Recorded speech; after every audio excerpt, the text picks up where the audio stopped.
Blanchard Gold has been in the precious metals and rare coins industry for over 45 years. When you purchase from Blanchard Gold, we'll store your precious metals or send securely in discreet packaging. Trusted by 500,000 customers since 1975, Blanchard Gold has a Better Business Bureau rating of A+. Buy today and use promo code FREESHIP to receive free shipping on any order. That's promo code FREESHIP to receive free shipping at BlanchardGold.com. Because we need kind of the radio side to be going too. All right, the gorgeous Pinzer Flactum, $5,900, double Tim. What's going on? The gorgeous and talented Kira. How are you? Nice to have you all here. And who else is here? Ooh, let's see here. The lovely Avi M has returned. Sweet Murray F has returned. And who else has returned? It's Enzo. Michael Gutierrez, good to see you. Lovely Donna Spencer, thanks for coming on in. Papa Willie the bodyguard, good to have you here. Dog Next Door, welcome back. And Science Bob is in the room. Glenn John McEnroe, the pride of Wimbledon. Digger Dog, Rono the Michael Leger, everyone. The Michael Leger. Hey, gorgeous Dirt Road, how you doing? Phil Minervino, nice to see you here. And who else? Can we get him on in? Oh, Doug Shelby's here. The Doug Shelby. Yep. Smoke him if you got him, he always says. There's Science Bob. Thank you, Science Bob, for a wonderful super chat. Oh, we always love you around here, Bob. You know that. All right. Who else is here? We're running out of time. Nicola, welcome back, and thank you for the super chat as well. Lovely Jessica McCreary, always a pleasure to have you here. We're running out of time. Can we do it? Gorgeous Pam McSee, Gong Show, Boss Monster, how are you all doing? And we're done. Horns up. Let's rock.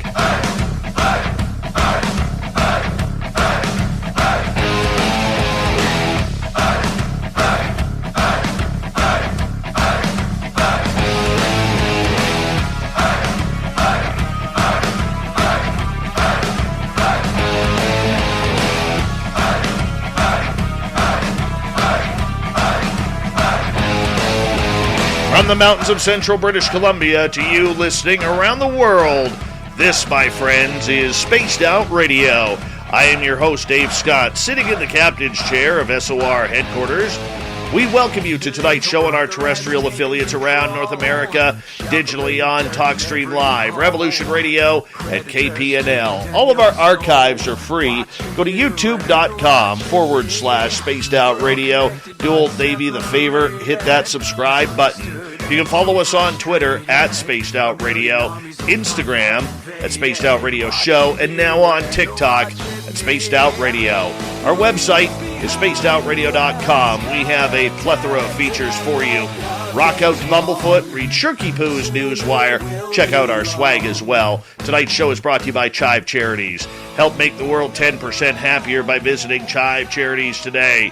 You can find them on our website. A fantastic Science Bob and Friends for you tonight, as Bob McGuire will be here geeking out on UAP technology with Brandon Safford of the SCU. Hour 3 sees us head into the swamp with another great story from Swamp Dweller. Fedora John brings in the UFO report. Shirky Poo's got the news, and we'll try and squeeze in the thought of the Dave. Yes, it's that time of the month once again where we bring in our resident Spaced Out radio scientist, Dr. Bob McGuire, to discuss the scientific side of the supernatural, paranormal, and ufological. Each month, Science Bob brings in a special guest with a scientific or research background to talk about all the practical and scientific sides to the high strangeness that surrounds us. Joining us tonight from the SCU is Brandon Safford. He is a civilian scientist, fourth-generation mad scientist, and the coordinator of the Night Watch Institute, of which he is the only public-facing member and owner. He opened it in December of 2021 after about 2 to 3 months of research following the release of the Pentagon report on UAP. At that point, he had been working as a business broker and a data scientist before that, and as well as an IT contractor. This man's been there, done it all, but we're going to have a good time tonight. Science Bob, Brandon Safford, welcome to Spaced Out Radio, gentlemen. Science Bob, good to have you back. Where the heck are you in this world wearing those fantastic overalls tonight? I am in Ocala, Florida. Tomorrow we're in Orlando because I am attending a conference and giving multiple talks. Very nice. What kind of conference are you speaking at? It's an amateur radio conference, and this is the national conference for the American Radio Relay League this year. Oh, very nice. Very nice. Good to have you. And Brandon And Safford. hey, I'm in Florida, dude, while other people are having winter. Like who? Is that a shot at us Canadians? Is that what that is? It is. Yes. Boy, it'd be real. The Great White North. It would be really, really hard to, not take that personally. I'm just saying, but it'll only be 70 Fahrenheit tomorrow. Must be nice. Well, let's do the old weather test here. What's the temperature at SOR HQ? Well, right now we are a balmy 4 degrees Celsius, 39 Fahrenheit. Balmy. Nice. Balmy. That's sure sleep weather. Yeah, and the warm temperatures. You know what? It's weird because normally at this time of year we're at minus 38 Celsius, minus 40 Celsius. And we hit our real cold spurt back in December and early January. So we may not get it. Might actually have an early spring this year. Screw the groundhog. British Columbia is warming up, thank goodness. That means more Bigfoot hunting. More Bigfoot hunting. Yes. So anybody that's on Facebook, go to my page for Science Bob Facebook page, and you can see the wolf I unleashed on Phil. Don't blame you. Brandon Safford, let's learn a little bit about you, my friend, and I want to say thank you so much for coming on Spaced Out Radio. You're a new member of the Scientific Coalition for UAP Studies, otherwise known as the SCU. I mean, what's it like being a part of that group where here you are, here we have scientists, whether it's, Avi Loeb, whether it's Gary Nolan, or many other giant names in the UFO community. I mean, that's a UFO geek's dream, that team right there, man. And I'm saying that as I'm jealous that I'm not a part of it, like you two are. It's humbling, to say the least, especially, for someone like me. I'm almost entirely self-taught. I have an Associate's of Science from the local junior college, and I've earned some certifications like Six Sigma Black Belt, but I'm not on Dr. Loeb's level at all. Much less. Most of the people out there in terms of academic credentials. It's just I never stopped loving science, and every spare minute that I wasn't trying to earn a buck, I was learning about science. If I was mowing the yard, if I was doing dishes, I would be listening to a podcast or reading and listening to an audiobook about it. And so when suddenly the Pentagon's announcement on UAP came to my attention, that this was an entirely verboten branch of physics and science that we just weren't allowed to even look at previously, and now all of a sudden we had permission to look at it. The best way I could use to describe it is, imagine if you're a really, really Catholic family, right? Like several generations Catholic, that what the Vatican says is more or less how your family is going to run. All right. Well, that's kind of how my family's been with the Pentagon or any sort of government service in general. It's what they have paid for generations of my family to be able to eat and put a roof over their heads. So if they say don't study this, don't talk about this, don't look at this, we just didn't. It didn't enter our head to question it. The assumption was, always that someone else was taking care of it. So when suddenly we see, hey, there's suddenly the UFO phenomenon. Yeah, actually, it's real. Yeah, actually, we just kind of we had to tell you it was fake for a while because we didn't want to worry about airspace. But now we really could use civilian help in getting it and stuff. And I thought, wow, this is really. And I didn't even believe it at first. I kept looking into it. I kept looking into it, and finally I was like, you know what? All right, I guess it's real. it's getting okay, fine. I'll look into it. And so I dropped the business world. I went full time into science, and then just started funding the institute on my own through teaching classes at the public education level until such time as research funding or grants or otherwise come through. Science Bob. Oh, that's great. Well, Brendan, tell us where you're from and what got you to the point where you're so interested when that announcement was made. And I'm going to tell you how similar our stories are in a minute, how you made this jump. What was your past? Where did you grow up? And how do you door of SCU? Sure, yeah. Growing up, actually, I kind of split my time between my parents' house and my grandparents' house. My granddad, he was basically civilian scientist also, but GS working levels, and he had anywhere there was a neat event that happened, he worked there. Operation Paperclip, he got to fire off some of the last of the B-2 missiles, stuff like that. When he wasn't working in labs like Los Alamos or, Groom or places like that, he was in his garage designing and developing stuff. Or he was up in his workshop writing at the very desk that I'm sitting at right now. I inherited from him. Designing stuff, just anything. He never stopped designing and building stuff. So I grew up in a workshop of a guy who developed everything from missiles to robotics to lasers to fiber optics to drones before they even called them remote control planes. A lot of his stuff is still classified. When he died, 30 generals showed up to his funeral. I mean, that was the kind of crazy mad genius that I, grew up around. And then my dad, went into the software and, he went to Rice. He developed the first back when the machines were on tapes and they had the big old tape reels, they had two main standard sizes, and the two sizes couldn't talk to each other.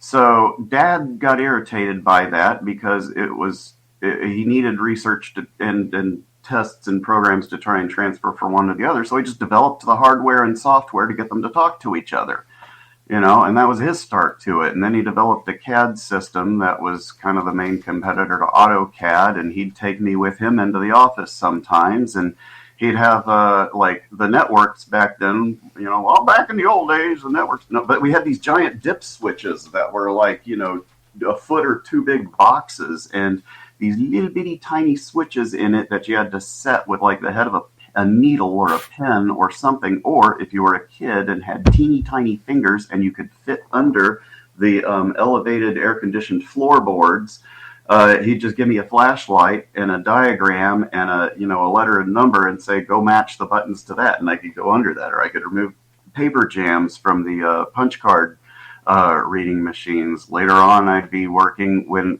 he finally got a hold of actual personal computers to start bringing those home. My first computer was one of the Commodore 64s. But prior to that, he had built an IBM clone out of just magazines and parts that he'd found. And Dad was always building crazy stuff. He built almost every piece of furniture and stuff that we had. And later on, he when he sold that business, he went to work for General Dynamics and then later for Lockheed. And I'll leave it at that. But he did some really cool stuff with them. But he was always taking me outside of work. He was always taking me to different events like IEEE. And there I got to meet just the most incredible scientists from all over the world and the States. And I would get introduced to people like Boyd Bushman. And later on, when I was actually getting to chair events there, I'd get to meet people like Nick Cook or Mike Melville, who was the Spaceship One pilot. We've had one of the main programmers from IBM's Deep Thought Network come in to speak at keynote events. I mean, it's just all sorts of amazing. Not every single year was I a chair there, but always getting exposed to this stuff. So I guess as it ties into SCU is just a natural progression for me of taking the sort of thing that I've always done for IEEE and seeing now if I can apply it to the SCU as well. It's not like I'm an expert in any one particular field, but I've been exposed to an intermediate depth of so many fields that I'm able to connect the dots for people on them, as opposed to. Sounds like you would be called a kind of a taught polymath. Yeah, that would be about right. Yep. Yes. So I would call myself a polymath, but like you, I was inside the intelligence community. And I heard and saw lots of stuff going on. And I was going, what is this about? So I began reading, naturally being in the intelligence community, Richard Dolan's UFOs and the National Security State, Volumes 1 and 2. I began following Richard, joined his website, became involved in his forum, finally led the forum, and then he interviewed, of course, contemporaneously with that, this stuff came out in the New York Times and Politico and elsewhere, and I went, the government is admitting this is real? I mean, all this weird stuff I've been hearing, these pictures I've been seeing, and now they're saying it's real out loud? And, of course, now we've got the Gillibrand minute. Okay, so Richard Dolan interviewed Chris Bledsoe. And I wrote Chris that says, I'm this scientist. I see that you've had science at your house before. I'm sorry your scientist friend Hal Povenmire has passed away. I'd like to come visit and see if we can have some fun together. I didn't hear back from him for 3 weeks, and finally he wrote and said, okay, you can come. And I says, well, I'm likely to bring my wife. Is that okay? And he went, fine. So we hit it off with him. And when I got there, I learned all sorts of stuff, had myriad experiences, which I won't bore the audience with because they heard it multiple times. But I've seen all of the things with my own two eyes that Chris claims, except for the lady, and I saw them with my own eyes. I mean, I don't care what people claim about Chris and his videos. I have seen stuff there with my own eyes. All right. He told me that Jim Simivan told him he knew him and to let me in. That's how I got to Chris Bledsoe. And after that experiences, I've had other experiences before. So I decided I would try to do some technical work.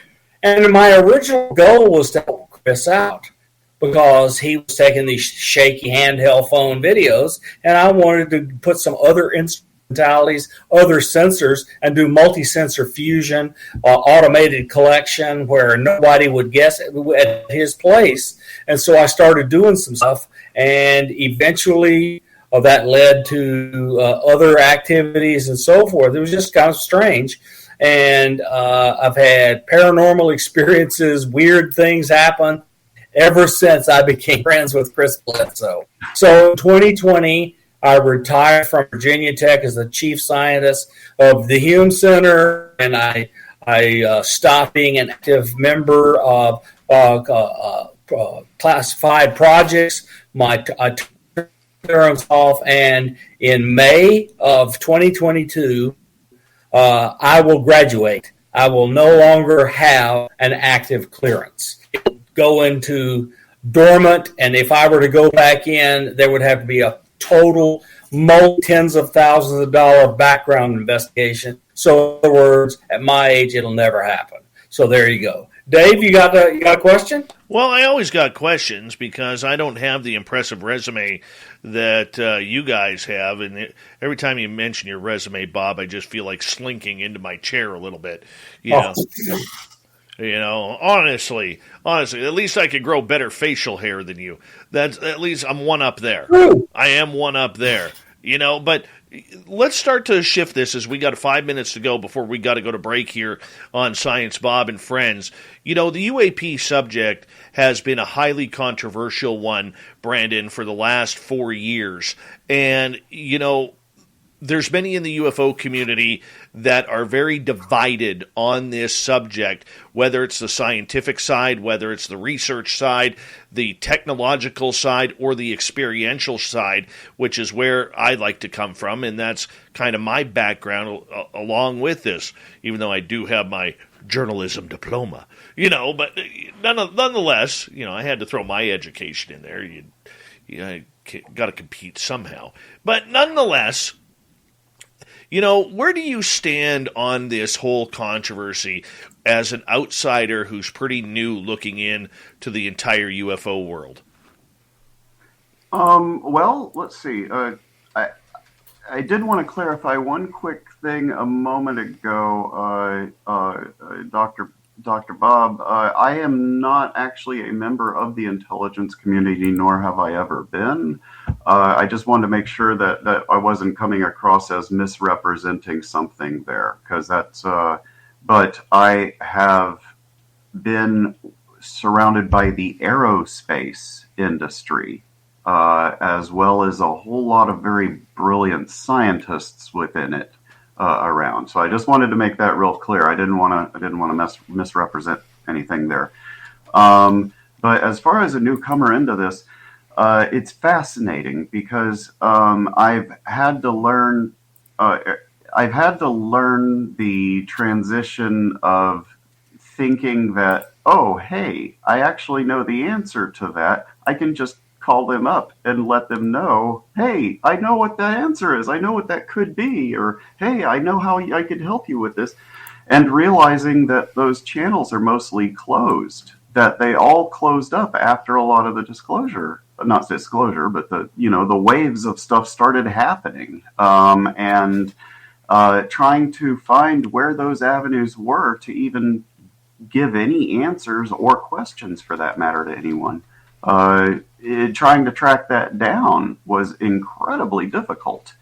And it required a rabbit trail just to ever be able to find anyone to talk to in the first place, which was a very far cry from what I was seeing on every TV show and hearing from every podcast and reading it from every article, which was, where are the scientists? Why aren't they looking at this? Why isn't anyone suggesting how we can do something on this? Where's the help? And I'm looking around trying to help, and there's no one actually wanting to talk to it. But I'd look, the communities themselves were active, but they were very insular.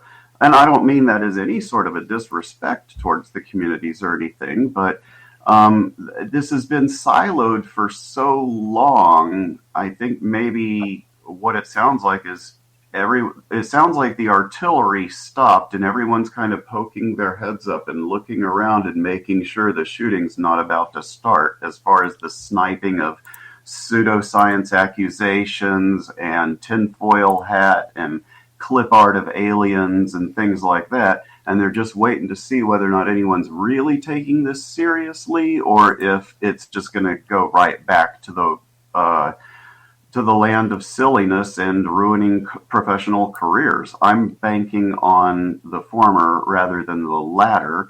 I think it's just going to take a whole bunch of people opening dialogue.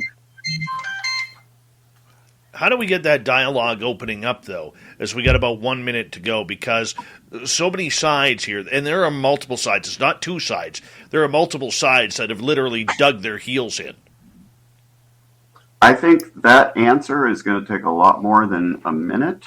But in general, if you were to boil it down into one or two sentences, I'd say it's going to take forgiveness of past sins on every side. It's going to take acceptance of new opinions and ideas on every side. And it's going to take a whole lot of humility on the part of humanity, as well as an acceptance that we are actually just minor players on a global stage of intelligence. No Bucks, no Buck Rogers. That's my answer. When the Bucks flow for work, then we'll have stuff. That's Yep. another way to look at it. Another way to look at it. Gentlemen, I'm going to get you to hold on right there because we are going to go to break here at the bottom of the hour here. Science Bob and Friends happens the second week of every month where Dr. Bob McGuire, who we call Science Bob around here, puts on his scientific overalls and tells us the who, what, where, when, why of what is going on, and maybe even dabbles in a little bit of woo. Tonight's special guest is Brandon Safford. He is from the Scientific Coalition of UAP Studies, and we're glad to have him here as well from the Night Watch Institute. More UAP talk. Let's get a little geeky here, find out what the hell these things are flying in our sky. We'll be back with more Spaced Out Radio when we return on the mighty SOR. Stay tuned.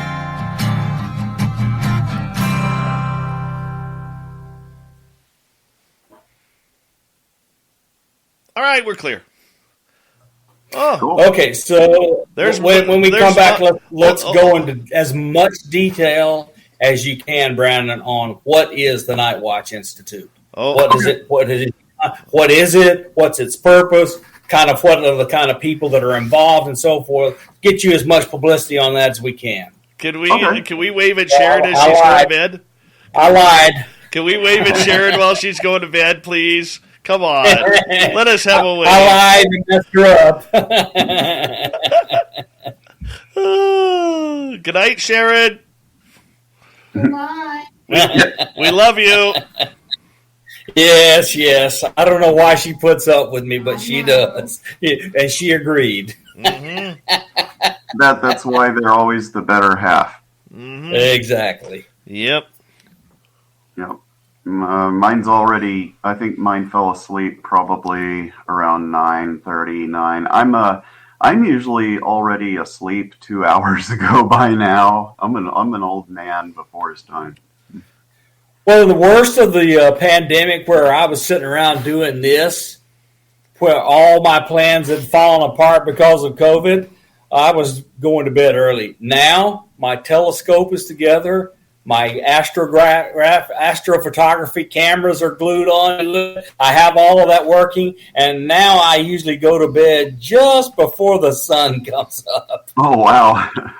I'm usually waking up right about the time the sun comes up, or actually beforehand in the winter, because it takes longer for it to rise around here. But I'll go out and as soon as it gets dark and all the chores are done, I'll go out and I'll sky gaze for a while, and whether I'm looking at stars or clouds or just meditating or whatnot, and then I'll do it again in the morning.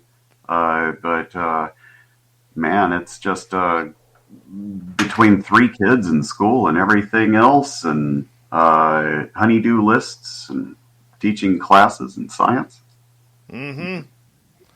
Yep. Very nice. Very nice. Bob, you may want to move your camera over a little bit. Can't hear you. You muted yourself. She's going to bed. She's fine. I tried to get her to turn that light out. It's putting that glow on, but we're giving up. That darn science Sharon there just causing all sorts of troubles.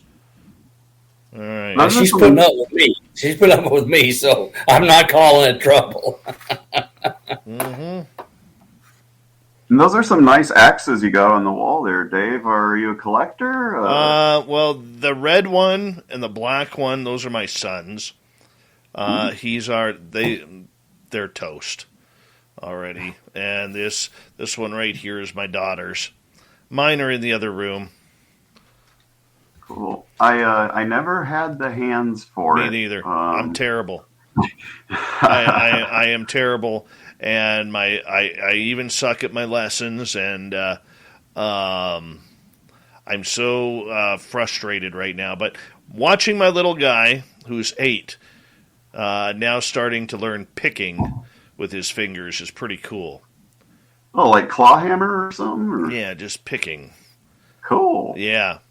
My kid's a metalhead. I'll be honest with you. He's an absolute metalhead, and I thank God, because his mother's choice of music is horrible. Horrible. It's simply I a have two different sons, harmonic both of them. frequency.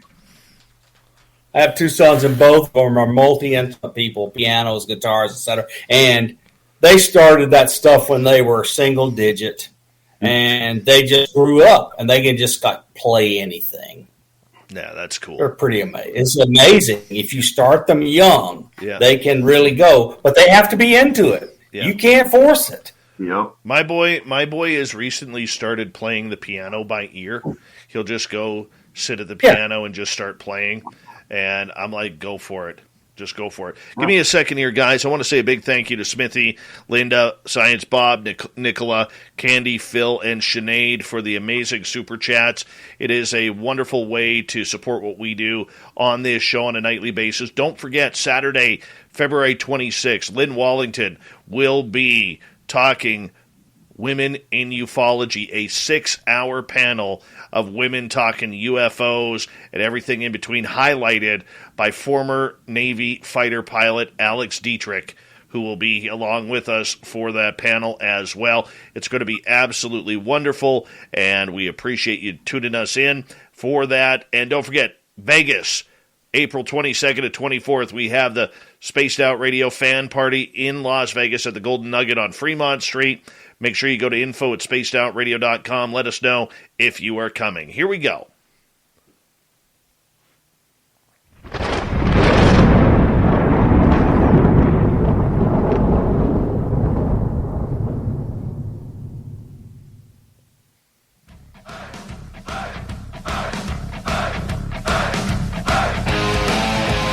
Second half hour of Spaced Out Radio is underway.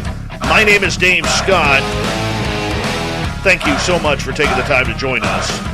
Really do appreciate it. I want to remind you that if you've missed portions of this show or others, check out our free archives at youtube.com/Spaced Out Radio. Do me the favor, hit that subscribe button. Our website is spacedoutradio.com. We have a plethora of features for you. Rock out to Bumblefoot, read Shirky Poo's Newswire. Check out our swag as well. Follow us on Twitter at Spaced Out Radio, Instagram at Spaced Out Radio Show, and now on TikTok at Spaced Out Radio. We continue on tonight with Science Bob and Friends. Dr. Bob McGuire is here, hanging out in a hotel room in Florida, and our special guest from the SCU and Night Watch Institute, Brandon Safford. And gentlemen, we're going to kick this off, Bob, with talking some UFOs and what the hell these things are. I'll let you start the geeking out here, man, because this is where I go into, what? What are they saying? What? Okay, so Brandon, your Twitter handle is Night Watch Institute, and you founded this entity. Tell us what it is, how it came to be, what it's doing, what are your aspirations, what kind of people are in it. Sure. Yeah. Okay. Like had been mentioned earlier, I'm the only public-facing partner right now. Although we do have silent contributors to it that just prefer not yet to, risk careers and whatnot. But the reason that it initially got founded was out of fear.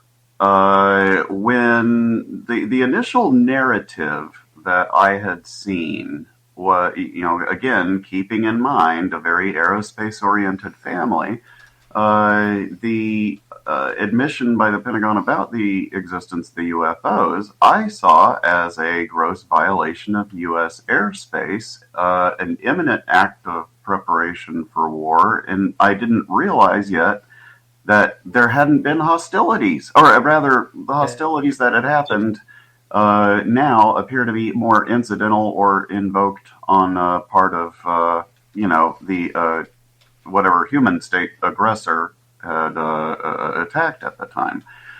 But as far as just in general, I hadn't done enough research yet at the time. I hadn't heard yet enough at the time to understand that this didn't appear to be too terribly much of a threat per se, more just a whatever it is, whatever states they were, whatever things they are, or collection of entities they are, letting us know they're out there. But initially, Night Watch started as a civilian effort to monitor the skies for UAP activity in response to the AIO MSG. The OI message, the AIO MSG, I just call it OI message for short, only applies to airborne, unidentified airborne objects within controlled airspace, and that's controlled military airspace. So as far as the volume of the Earth goes, that's a teeny tiny little portion of any part of the Earth at any given point in time. It's like if you had an Olympic-sized stadium and you were only going to monitor a cup holder's worth of information. Now, I don't blame the military for that. That's their job. They're going to monitor that space. They don't have the budget, the serial number, and stuff attached to monitor civilian spaces. If it's not attacking a civilian space and it doesn't appear to be, aggressive, if it, regardless of capability, if it's not demonstrating intent, they don't need to respond to it. So gradually, it went from a defensive civilian monitoring effort to learning everything I could about it, and realizing really what the focus of this should be about is non-human intelligence, at least from my standpoint. Now, whether or not that non-human intelligence is extraterrestrial or artificial intelligent or intelligent agent or a terrestrial intelligence that we're not aware of yet, or some looped civilization or anything like that, the idea of Night Watch Institute at that point became the study of non-prime human intelligence. And so by prime human, I would mean us, presumably all native humans, Earth, this time stream, branch, whatever you want to call it, not necessarily being a looped human or a separated civilization from a prior whatever alien hybrid or whatever. You have prime human, then you would have exohuman. So exohuman would be if, again, this is an assumption, that you had some sort of species of human or humanoid that had at some point left Earth and went to go live on some other terrestrial body or planet. That would be an exohuman. If you had, say, a Mahabharata type situation where prehistoric civilizations are destroying each other, and some of them went below ground, to hide, and eventually they reemerge. And by that point, Homo sapiens has emerged as the dominant surface life, and this is, Homo florensis or Neanderthalis or whatever might have been, back there. If there was some other derivative species or pre-ancestral species of human, that would be a xenohuman at that point. Basically something outside the norm, but still terrestrially. So non-human intelligence, regardless of whether it's plant, animal, vegetable, mineral, alien, or whatever, that seems to be the core of what people are interested in. They're not interested in UFOs if it's just one dot out there in space that doesn't do anything. They're not interested in if it floats by in a predictable pattern.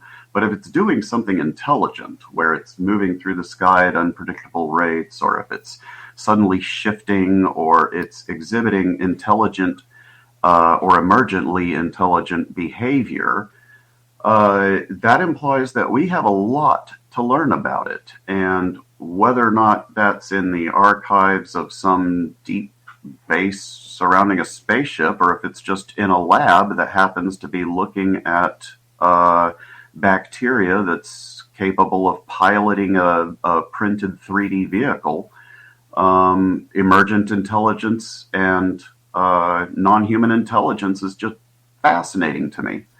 So that's what the Night Watch Institute now is focused around, is non-human intelligence, part of that effort is focused around UAP, or what I say UPE, which is unidentified phenomena and entities. That covers a lot more ground. It allows for transmedium vehicles like USOs or UOOs or whatnot. So if you have an unidentified phenomena or entity, that could also include things like Steve, which, if you're familiar with Steve, it's this weird beam that'll just shoot out of the Arctic every now and then for no apparent reason, and you can catch it on camera. So if you ever look at, I think it's my Twitter, whatever it is I got on the Twitters, the avatar. On there, you can see the little beam coming out. That's Steve. That'd just be a phenomenon. I mean, it's not necessarily a craft. It's not an object. It's an entity. Or if you did the stuff that's going on with Skinwalker Ranch, if you have what looks like a gate opening up in the sky or something like that, that's not necessarily an object or an entity. That would be a phenomena. So it also allows for possible of additional encounters, second kind, third kind, fourth kind, fifth kind. If you encounter a xeno entity or an exo entity or something like that walking across the landscape or flapping towards you through the air or swimming towards you in the water, it allows for that as well. A better classification of it. I guess you could say a marriage of ufology and cryptozoology, if you will, but in a context which science can frame. That, in turn, ends up begging the question of life. We've never really, at least in Western culture, nailed down what the definition of life is. And most of our Western scientific studies have centered around OChem, organic chemistry-based explanations for life, that it has to happen this particular way or that particular way.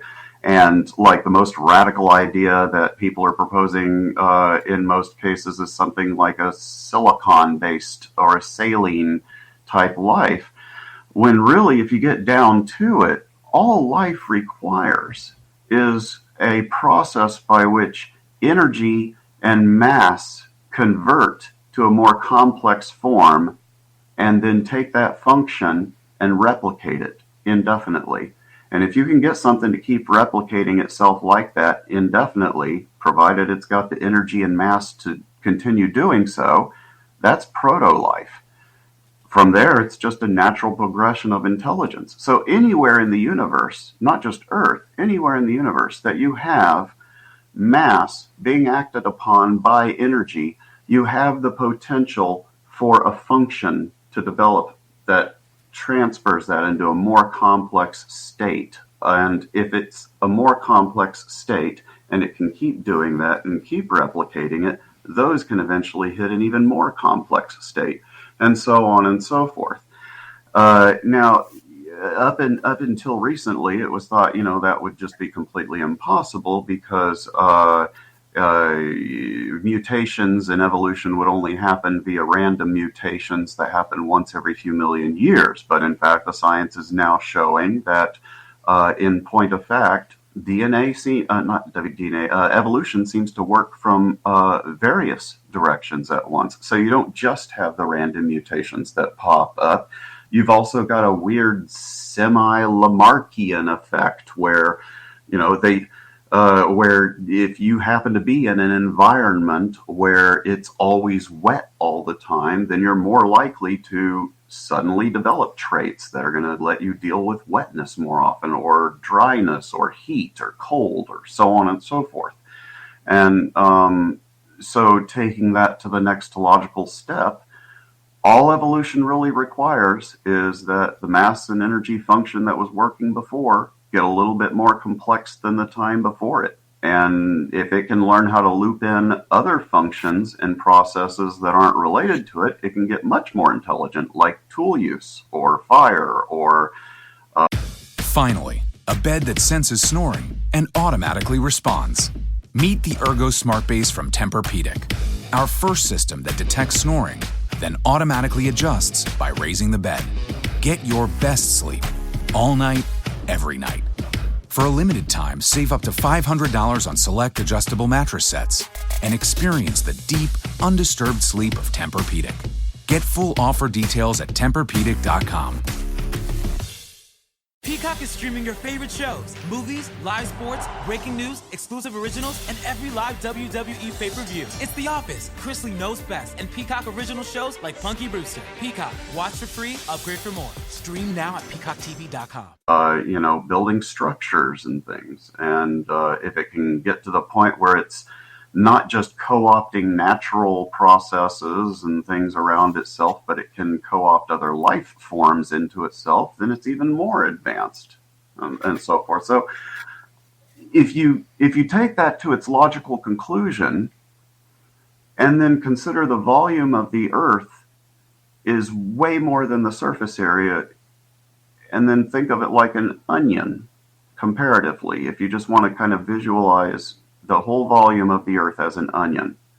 Humanity only lives on the outermost onion skin layer, and even then, only the tattered shreds that happen to be poking, above the ocean. That doesn't include all the layers of onion beneath it, all the way down to the core. It doesn't include the gaseous layers of onion that are existing around it when you cut into it. And all of those places have mass. They have energy that can be acting upon them. And you could have life forming in that kind of environment in the magnetosphere. You could have it forming inside of volcanoes, at the bottom of oceans, and developing very complex systems through things completely unrelated to organic life. Let's a little bit about one thing. Alex Dietrich is coming on. And I hope the ladies ask Alex to describe the following incident. We're very lucky in many ways that the missions that were going on the Nimitz were training missions. Because the minute those fighter pilots had their radar jammed, if they had weapons, they are free to engage because that's an act of war. We are really lucky they were not carrying warheads, because I just tell you people jam you. They don't have good intent. I mean, that's the assumption militaries have to make. If you're jamming me, it's for nefarious purposes. We are very lucky. I hope they ask Alex about that in the program that's coming up, because that is one still instance of something that is not necessarily benign, and that we could go over many others there. But I agree with you that I think most of the people in the Air Force and National Security Council and elsewhere don't really see all of this as necessarily negative or antagonistic or harmful or so forth, but they're existent without understanding their purpose imply a potential national security threat. And all we need is a simple answer: why are they here and why are they doing this? And we can stop worrying. Dave, you got a question? Yes, I always have a question. And it's more of a comment type question, because I don't think science can solve that. I know I'm at the minority of this 2/3 of brain power here between Science Bob and Brandon, but let me explain something to you here. I don't believe, and it's my opinion, there might be others who agree with me, that you can solve the alien issue without starting to be more like Gary Nolan and take the experiential side along with it. Because as an experiencer, I really do believe that if we tapped into more of these experiencer brains and actually recorded what they have gone through, from radiation to maybe downloads or whatever it may be, I think there's where the answers are. Trying to get a fighter to intercept a primitive fighter compared to their whatever their craft are, and let's face it, they would be considered primitive, okay, is not going to do it. Sending satellites into space is not going to do it. What it is going to do is waste billions of dollars looking for something that you can't solve up in space when you could solve it potentially here on the planet. Brandon, what are your thoughts? I agree and disagree 100% on both counts. I no longer think that any of these problems is going to be solved with just one thing or another. And I also no longer think that the phenomena, as it were, is any one source. Much like Lou Alessandro and Mellon and Fugel and Bard and so many others have implied or outright stated, it appears to be a combination of a lot of phenomena, a lot of different actors, and some of them probably human state actors. But if you weed all of those out, you're still left with a lot of stuff that is just so completely inexplicable. And your acceptance of that, not you specifically, but people's acceptance of that, is going to come down to many different levels. Let's just consider the top 5 possibilities of it, in order of least woo to most woo. Before you go on that, I agree with you. What I'm saying is, and maybe I misrepresented it, there has to be a combination of it. It's not that it's not like we got to throw out mainstream science and only listen to the woo partners here. I'm not saying that at all. What I'm saying is we have to bridge that gap and realize that there is something happening. We have test subjects, millions of test subjects who just want to know what happened to them, would volunteer, not even get paid for it, volunteer just to learn. And that's what I'm saying. I agree. Again, 100% with that. And there are other institutions that are testing for that and similar sorts of things as far as the experiencer effect goes. One of the ones that immediately comes to mind that's probably familiar with a lot of your audience is the IONS Institute. I believe one of the other ones is the Rhine Institute. Ronin Institute might be another one that's interested in looking at that. As far as the SCU goes, as far as I know, the last the last read I got on them is that it's going to be more about specifically in the areas of UAP and the craft and whatnot, as opposed to the experiencers themselves. But as far as scientists or clergy or anyone going out there, part of the science itself is experiencing it. So as part of my studies, I've delved into the experiential part of it as well, taking notes and trying to treat it as I would any other experiment. Science Bob, we got 3 minutes. Yeah, so scientists are brought up in a certain context, and this context gives them tools, laboratories, places to go to, etc. It's just hard to see how mainstream scientists are going to operate outside of that context. So they've got tools, they got a hammer, they're looking for a nail.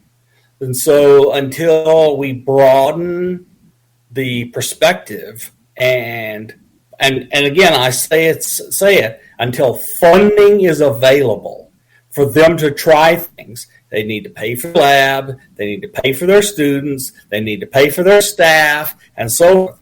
When all of that is available, I think we'll have quite a few people do some kind of science around UAP. Now, it looks to me like NDAA is going to lead to lines in the budget whenever an actual budget ever gets passed that will allow funded research, but it'll be from places like DARPA and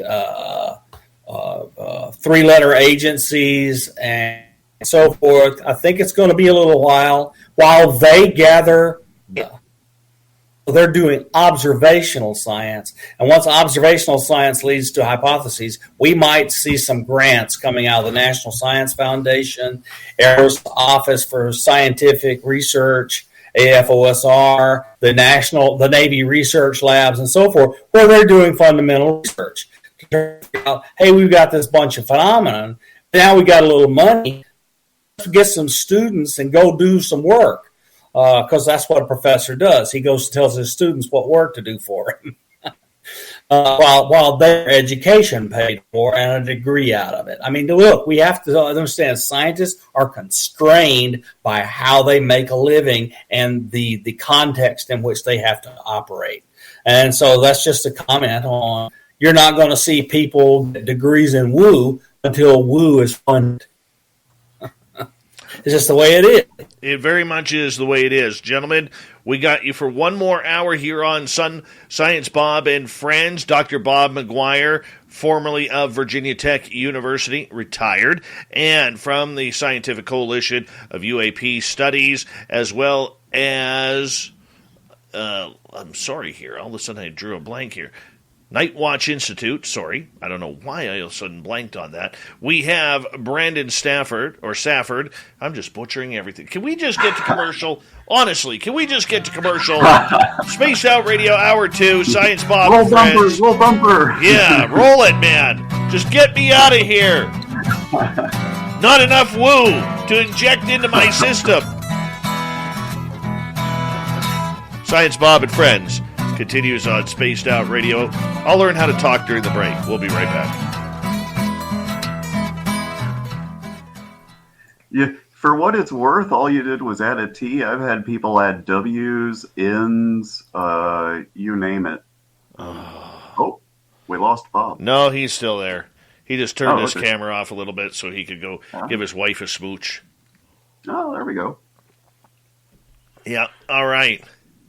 This is fun. Let's say hello to Mitchell Darling. How are you? Game Vet, good to see you. Latro, Magnus Vermagnuson, Asteroid, good to have you all here. The gorgeous Gloria from Casual Conversation. The lovely Teresa, thank you for joining us. And who else am I missing here that came in late? That's about it. That's about it. Drew Morris, what's happening? All right.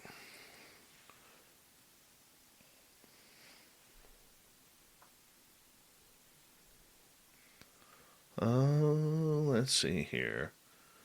What are we talking about in the chat room here?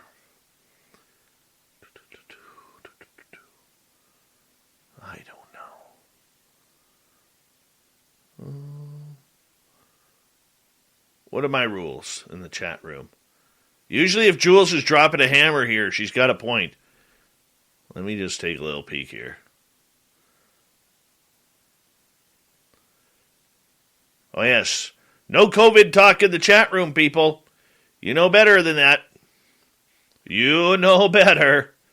We don't talk that stuff or politics, or unless you're insulting Justin Trudeau, there is absolutely no politics talk here in our channel. All right? You don't want none of this, America. You don't want none of this. Trust me on that. No, the convoy hasn't made... Well, it's kind of starting. I think... I'm going to just... Reminds me of a joke. Uh-huh. From way back in the Cold War, so it's safe. Way back in the Cold War, to a Russian and an American friend are each chatting over the phone, and they're talking about how great their respective countries are. And the American says, in America, I can go right out into my front lawn and I can shout, "To hell with Ronald Reagan, and nothing will happen to me." And the Russian says, "Silly American, I could go right in the middle of Red Square and shout, "To hell with Ronald Reagan," and nothing would happen to me. That is awesome.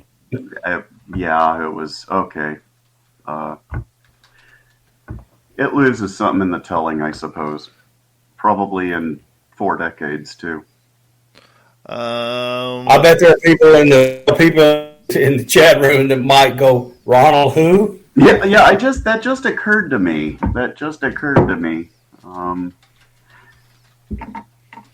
All right, we've got 3 minutes. A long time ago.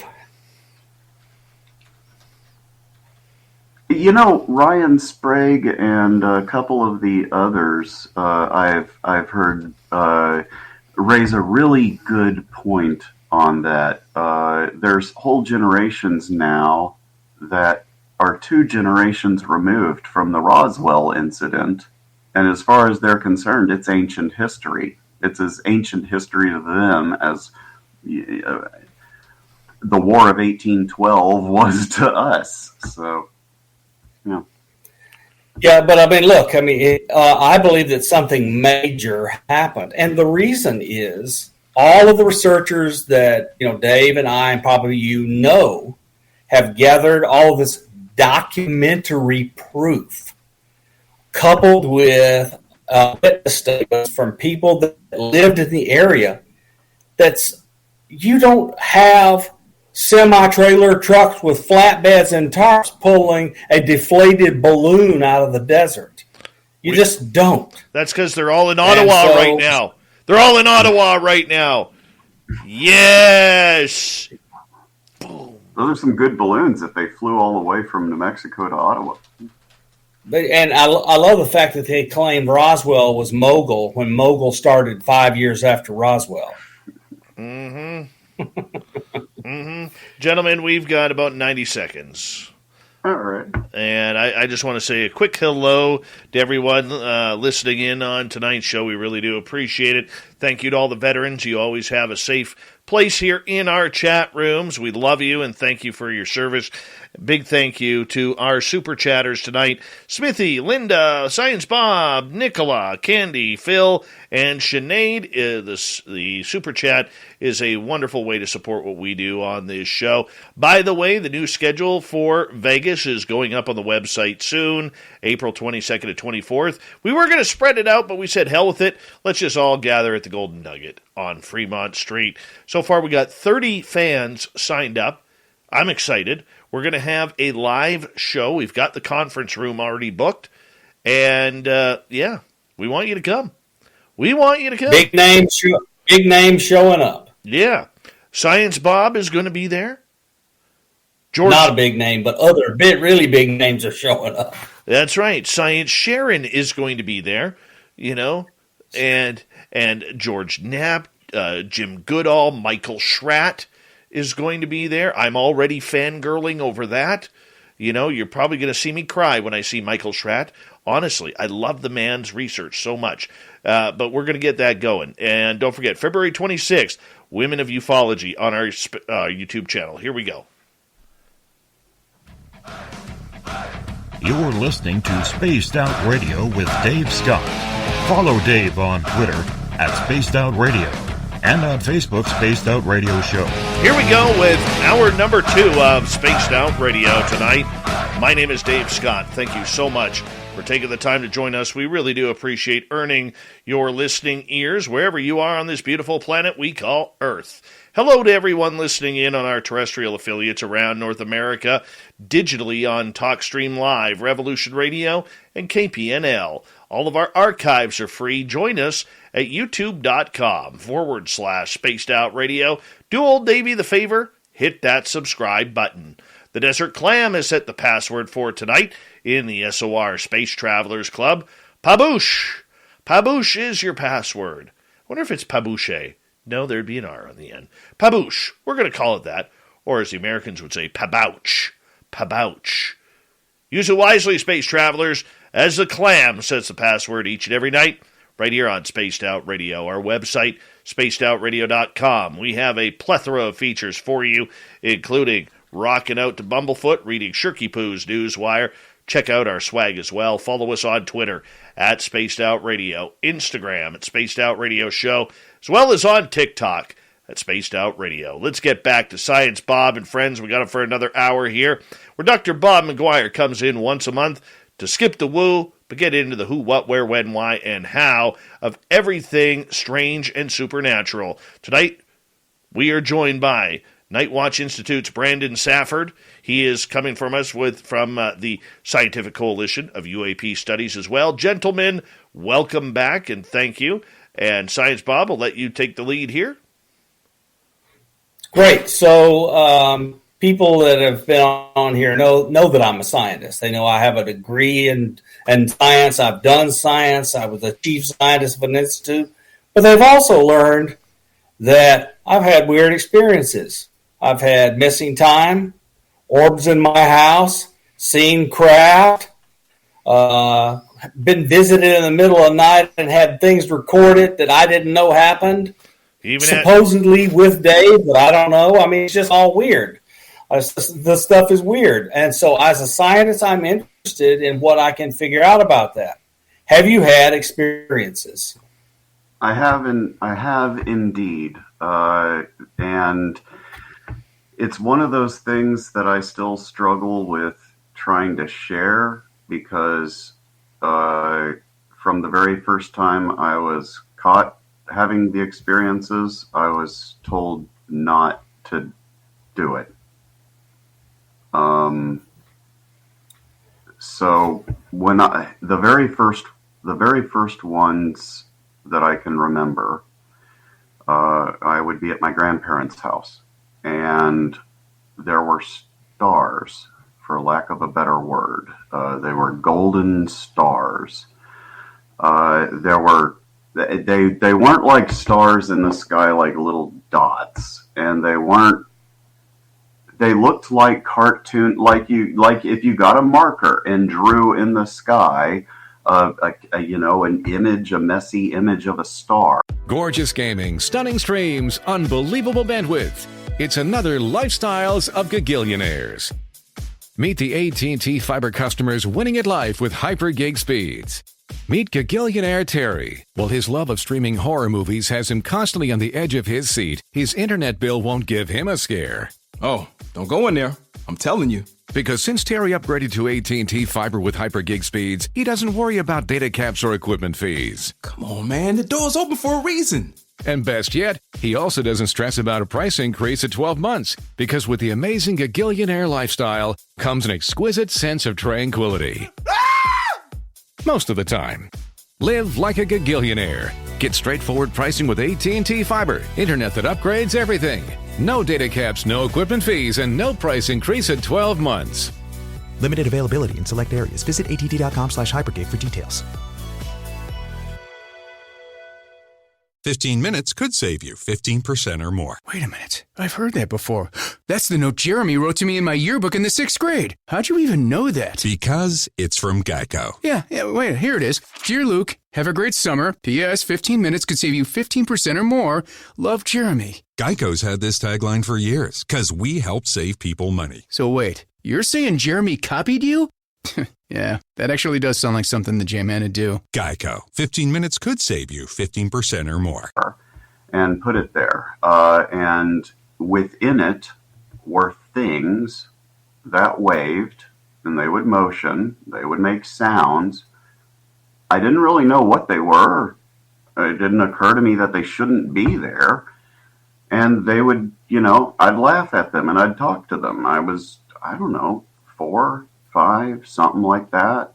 And one night, my grandmother came out, and she saw me talking to them, and she yelled at them, and she yelled at me, and she told me, don't ever talk to them again. And then she, don't talk about them, don't talk to them, don't look at them. Okay. I did what Grandma told you to do something, you did it, She didn't have to give me a reason. If you asked for a reason, you got more chores, anytime, and then if you kind of couple that, I grew up in a very, very, very strict church. It was those familiar with the Christian faith and Baptists, you may be familiar with Bereans, which is a very, very strict offshoot of Baptist, to the point where they'd say even kneeling and watching TV was sinful because it was kneeling in front of an idol. And so any remote thing on woo there, you don't talk about, you don't look at it, you don't mention it. Well, then when Dad stopped working in the software hardware industry and goes to work for the aerospace industry, and I find that if you see something strange, you don't mention it, you don't talk about it, because there's a good chance that it was either a black ops project or you just weren't supposed to, the people who needed to handle it. So even in my tribe, because I'm a Sac and Fox Native American, and the Sauk tribe, we had the old ways and the lore and whatnot literally brutally killed out of us. A lot of us ended up, not me personally, but a lot of our tribe had to go to the Carlisle Indian School for boys, the kill the Indian, save the man thing, which to be that is its own collection of plus and minuses there. But it's just like I said, my whole life has been a collection of see no evil, speak no evil, talk,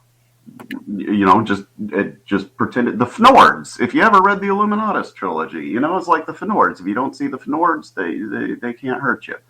So when you suddenly get permission to start looking at that stuff, and you start remembering everything that you've seen and everything that you've done and everything that you've witnessed over the years, and trying to square that with what you've been told about reality in the past versus what you now know reality to be more like, it can get very confusing. It's a combination of professional credibility as well as personal sanity. At what point do you ask yourself, did I make that up? Am I remembering wrong? I was not supposed to talk about it, so maybe the reason I wasn't supposed to talk about it is because it wasn't actually there, and they just didn't want me to be the neighborhood crazy kid. Who knows? So did I experience stuff? Do I remember experiencing stuff? Yes, off and on my entire life, even as recently as a day ago. Do I talk about it very much? No, hardly at all. In fact, okay, great. So, what was the name of your tribe again? Sac and Fox. Yeah, Sac and Fox. Okay, so you tell us what the center of gravity for the Sac and Fox tribe is, and do they have something akin to the Anasazi lore for sky people in their heritage? So, let's see. Gravity. Okay, so they were front-loading it. They were a Great Lakes tribe. They were probably the first tribe that Lewis and Clark encountered. I believe the favorite quote among the tribe is, if they had known then what they knew now, they'd have just shot the canoes and sunk them then and there. But they were actually two separate tribes living on an island in the Great Lakes. And it was the Sauk tribe. And now I'm blanking on the name, Muskaki. I'm going to catch some flack for that later. But the Sauk is actually the tribe that I was descended from. But when Lewis and Clark were cataloging all of this, they grouped these two tribes together, and the M portion of the tribe, or the island, got mistaken for another tribe that was Fox. And so they just all got lumped in as one name, Sac and Fox. And then their stuff taken, and then they got sent down into the Stroud, Oklahoma area. So their center of gravity is currently, half the tribe is way up further in Montana and that area. And they separated legally from the whole rest of the nation, the tribal nation, a long time ago. But the tribe itself, that I'm from is, they're in the Oklahoma territory.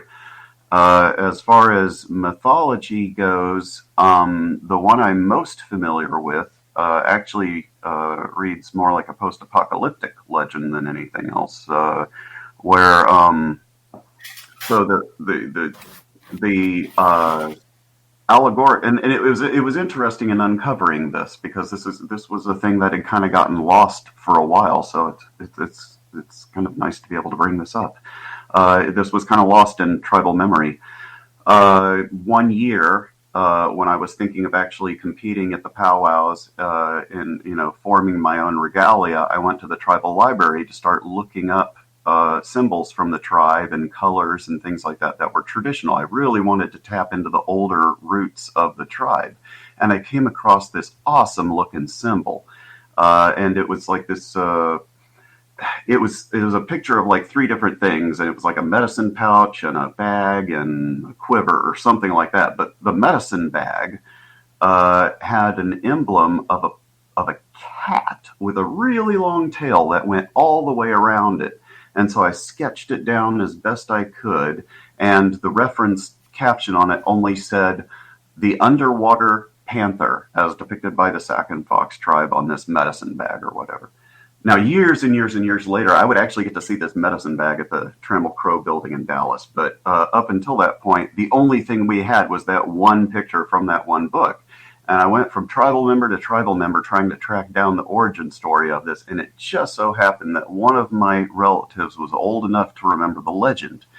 And it actually ended up being one of the origin stories of the tribe. And so, metaphorically speaking, or literally, or folklorically, a long time ago, there was a huge cataclysmic flood that went into the Great Lakes area, and it trapped a panther within its cave, and it lived there for a very long time with no availability to food. But the otter saw that the panther was trapped up into the cave and would swim under it and deliver gifts of fish and whatnot to the tribe. To the panther. And eventually, as the floodwaters receded, the panther was able to escape and live, but it would have starved to death otherwise. So otter became sacred to the tribe, as did the underwater panther. And the whole allegorical, metaphorical, or literal, however you want to take it, story of it got represented as the beaver the further south the tribe went, when they weren't really dealing with panthers so much anymore, but they had a beaver that looked like kind of the same thing. It creates its own underwater cave and shares with river otters and stuff. Anyway, I suspect that's how the tribe eventually went from the underwater panthers to becoming the different clan system, one of which was the Beaver clan, of which I'm descended. So it was this neat little full circle thing that I found the symbol from the original proto-clan from which I'd been descended all the way back, and it taps into this great flood origin story. It was, so, yeah. As far as aerial things, oh, go ahead. No, I'm sorry. I just want to tell Dave, let's warn the audience that we're going to take audience questions and have them line them up and capitalize them so you can easily find them. Yeah, that is really interesting. So nothing so much UFO-like. It's just an interesting mythology surrounding a totem or a critter that was very important to the tribe. No, it's UFO stuff. Oh, good. Oh, good. Oh, okay, yeah. Tell us some UFO stuff. Well, it's so. I'm sorry, but that you're allowed to tell. Lots of tribes don't like this kind of stuff talked about. It's not so much of what you're allowed to tell, and well, I mean, for some of the tribes, it is. It's just that the legends aren't necessarily ours. It's kind of a collection of tribal throughout. So it could very well be, but like some of them are absolutely ridiculous. There's a legend of the flying butt, for instance, that just this butt flies through the air, and it was supposed to be the butt of this very angry woman, and her head would fly one way and the butt would fly the other way. You've got legends like far more majestic, like the Thunderbird, that you could either take it figuratively speaking as like a lightning formation or a fire formation, or if you start looking further north into, say, the Eskimo and Inuit areas in the far north, they actually have literal legends of these huge megafauna birds that would come down at it and get it. Throughout several indigenous cultures, the idea of UFOs being either in relation to being descended from the stars or just being either a spirit realm or even just something from a different realm of the earth itself, such as something that actually literally lives within a volcano or literally lives down within a lake.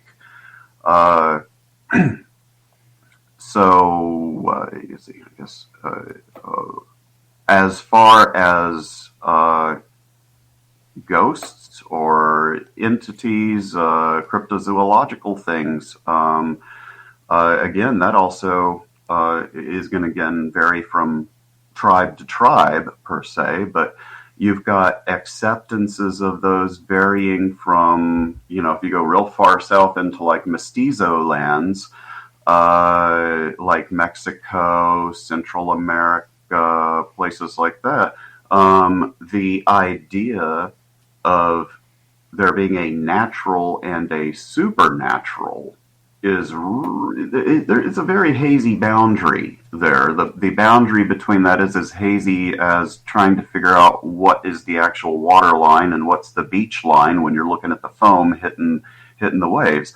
But you might have other tribes or within the tribe even beliefs that that such things absolutely could not be.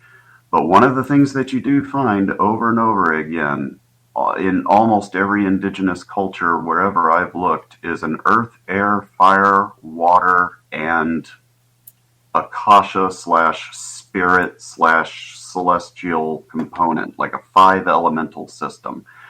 And in some cases, they tend to be different. I think in China, they have wood and metal as some of the basic 4 elements instead.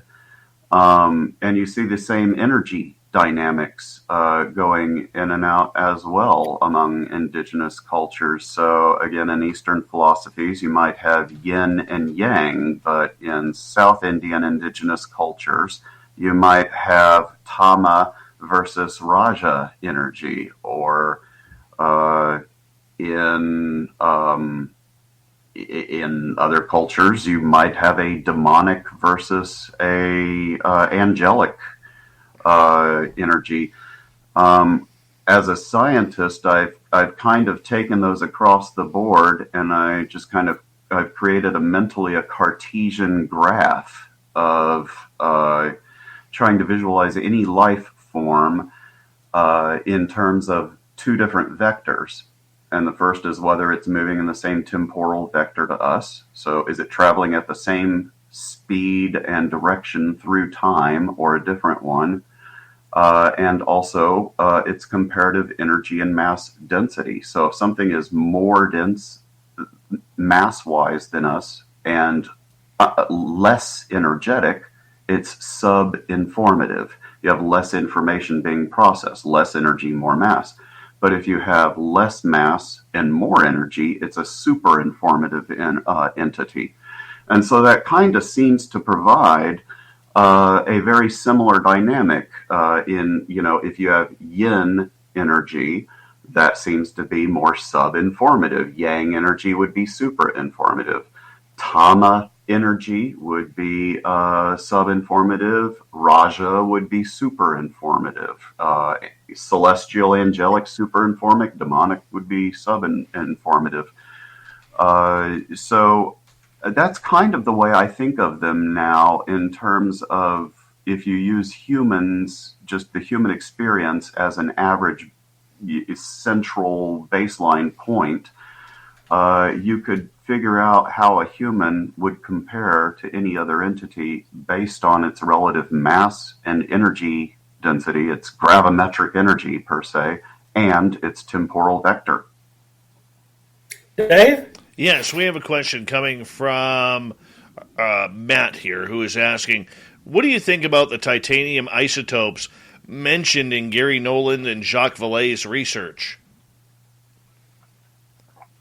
Do you want to take that one, Science Bob? I find it very interesting. So the things to me that I don't know that are really necessary is the lineage of the isotopes. What is who found them? How did they get them?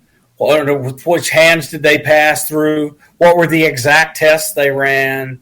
How and what methodologies they used, and so forth, to arrive at the conclusions. So it's really interesting. But I, as a scientist, familiar with how that science is done in some cases and in some context, I need more details before I'm going to give it an A. I guess my own response on the question would be, we touched upon it in a Twitter conversation earlier. I would say if it was a human state actor that produced a craft, any isotopic thing could probably be thought of as a trace number instead of a specific,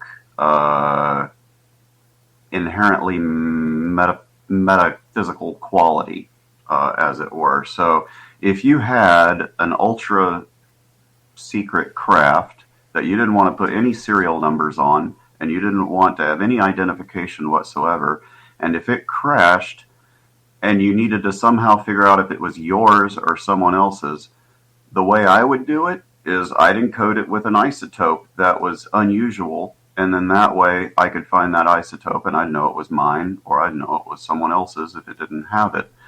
But as far as the properties of titanium, like T49, I think that had been asked about, as best I can tell, where it would be really most useful would be creating the skin or the shell of a craft to provide a nice electrostatic coating.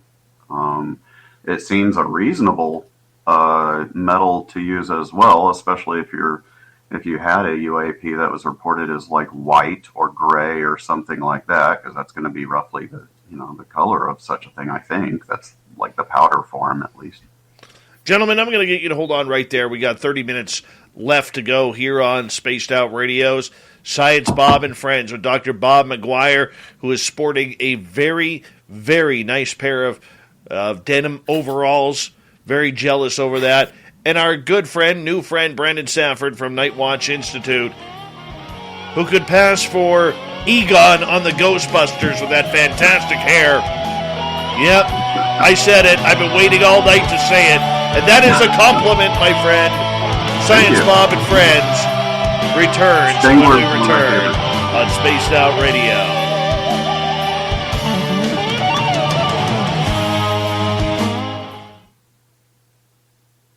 All right, we're clear.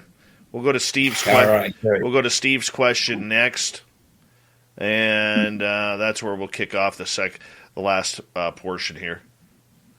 This is so much fun. Thank y'all for having me on this. No, that 1.5 hours, going to blink and it'll be gone. I know, right? I feel like we've only been here. We have people that are reluctant to come on. It's either late or they don't think they have 2.5 hours. Nah. By the time Dave and I get through interacting and asking questions, 2.5 hours is blinked and gone.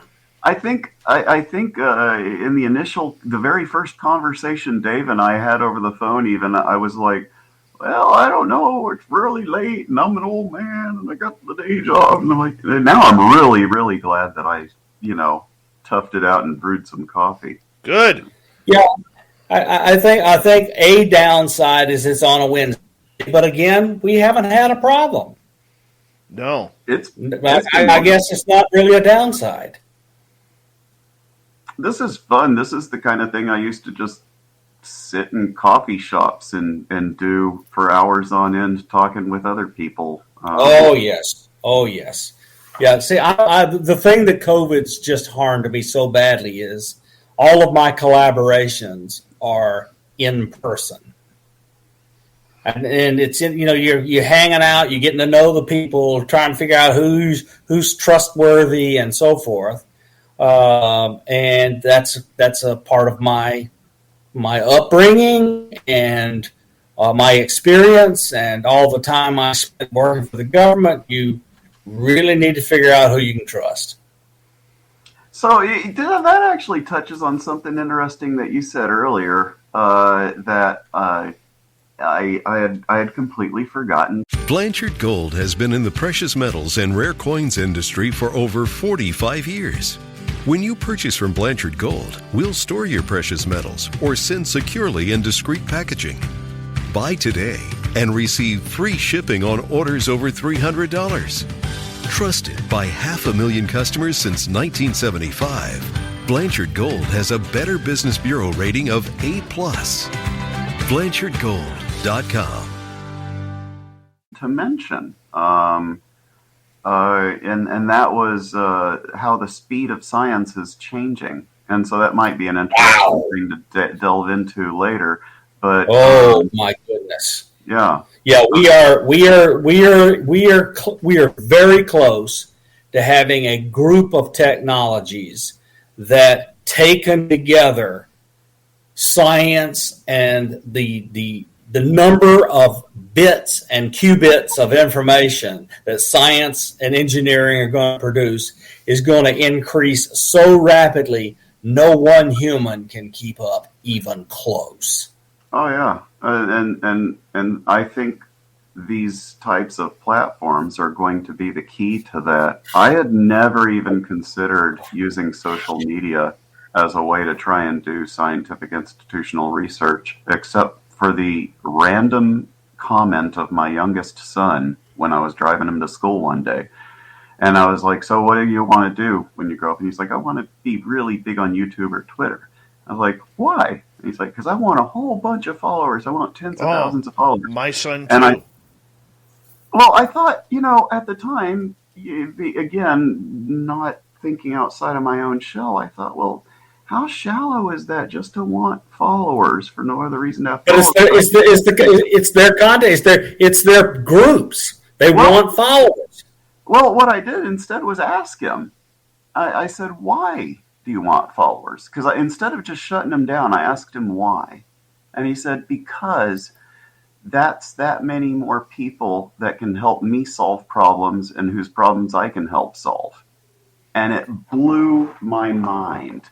Good answer. That was the moment at which I realized things like Twitter and the pin tweets and stuff, they can be scientific collaborations that speed up progress exponentially. Instead of having ivory towers of people who are in silos researching siloed information and having it peer reviewed over the course of years and months by siloed people, instead you can have exactly the right kind of experts you need from all over the world collaborating at the speed of tweets on solving problems. And that gives me all sorts of hope for how science and the community and the phenomena is going to be worked out. All right, gentlemen, I'm going to get you to hold on right there. I want to say a big thank you tonight to Excalibur, Sinead, Phil, Candy, Nicola, Bob, Linda, and Smithy for the great super chats.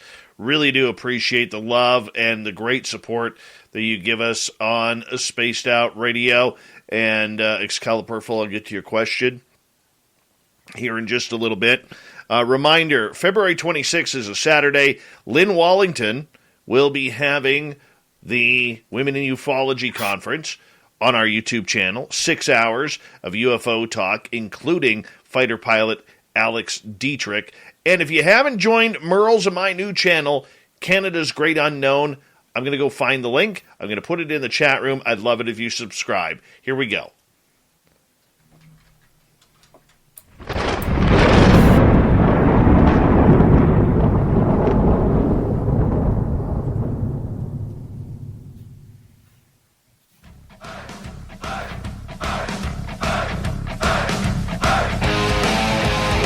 We pass the halfway point of Spaced Out Radio tonight.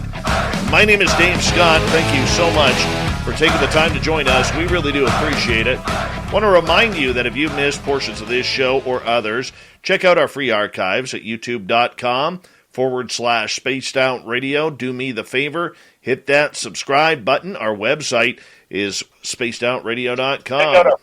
We have a plethora of features for you. Rock out to Bumblefoot. Read up on Shirky Poo's Newswire. Check out our swag as well. Follow us on Twitter at Spaced Out Radio, Instagram at Spaced Out Radio Show, as well as TikTok, Spaced Out Radio. Final segment of Science Bob and Friends tonight. Dr. Bob McGuire is here along with Night Watch Institute's Brandon Safford, and we are hanging out. We're going to get to your questions as well, gentlemen. We're going to start off with Steve's question here. How do you go about discerning truth from fiction in the UFO subject, Brandon? That's been something I've really had to contend with lately, because when you witness stuff when you witness, observe, or research and find information on stuff that does not conform with anything that previously fit your notion of reality, you have to ask yourself that question every single time. And so personally, I've set up a system of checks and balances of, does this check with what I personally know to be true? If it doesn't check with what I know to be true, does it check with what I know to be right? If it doesn't check with what I know to be right, then I listen and I observe and I record and I analyze. And if I can't come up with a solid answer on that, then I go back and try and do more research. If I come up with an answer for it, I see if it checks with what I know, and I wash, rinse, repeat. Very cool. Uncle Dale down in Texas, who has an amazing power stance, says, get these men some facial hair. I agree, Uncle Dale. I totally agree. Terrible that they bring out the blades. I know your pain. Let's get to another question here. This one comes from Excalibur. Do you think if more academics had initiatory experiences, then they would be more open to studying the phenomena? If so, could it be as simple as having them stay with experiencers as a program? I'm going to answer the first question as yes. I think it would vary from person to person. Honestly, even among non-scientists, scientists and non-scientists, you're going to have people who just aren't ready to confront the kind of problems that it poses to reality, especially if you have a very humanocentric view of how the world's supposed to operate. If you think that humans are the end-all, be-all, top of the food chain, if you think that we have perfectly secure airspace, if you think that we have a firm grasp on what reality is and is not, then experiencing might open your eyes and it might scare you away. Alternately, on the part of the second question, if someone doesn't believe and you have someone who does believe, it's going to take a bridge between them unless the two of them already believe to some extent or don't believe to some extent. You've got to have some sort of a Venn diagram of context between them, and that can usually be found. So I just want to point out that Excalibur's first question was quantity. If 100 people had experiences and none of them believed before, would a bunch of them begin to believe after they've had the experiences? And the answer is a simple yes, because they're going to trust their own senses. I agree, and that I've observed that same thing on at least on the Twitters, but also otherwise, that people who were, like myself, even very skeptical previously become way more open-minded the first experience and every progressive experience thereafter. I want to ask both you guys something because I want to expand on this question. A couple weeks ago, Jim Semivan, one of the co-founders of the To the Stars Academy, and who has been highly influential on the weird desk of many alphabet agencies, came out publicly and told the story we already knew, many of us, that he's an experiencer. Him and his wife were taken and saw beings, gray beings, inside their bedroom. Okay? Long story short, when you get somebody of Jim Semivan's reputation, where he may not be the biggest name publicly, but he is a massive name within the alphabet agencies, how does this change the game moving forward, Science Bob? So I can just tell you that my personal experience is I knew lots of people in the intelligence community because I've had a broad reach, worked all over it, and so forth.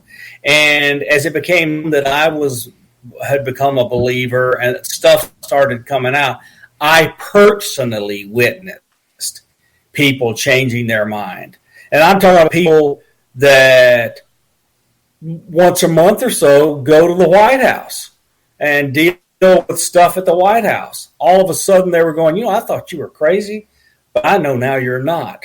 And so that's just a sea change. And now, look, if President Biden did not want the National Defense Authorization Act to have the Gillibrand Amendment, it never would have seen the light of day. So that amendment to the NDAA had broad support in the intelligence community, in the military community, in the Homeland Security community, in the criminal justice community, and in the White House and the National Security Council, and even amongst some of our allies, or it never would have made it. Because what's in the NDAA and the way we spend our budget affects all of our allies.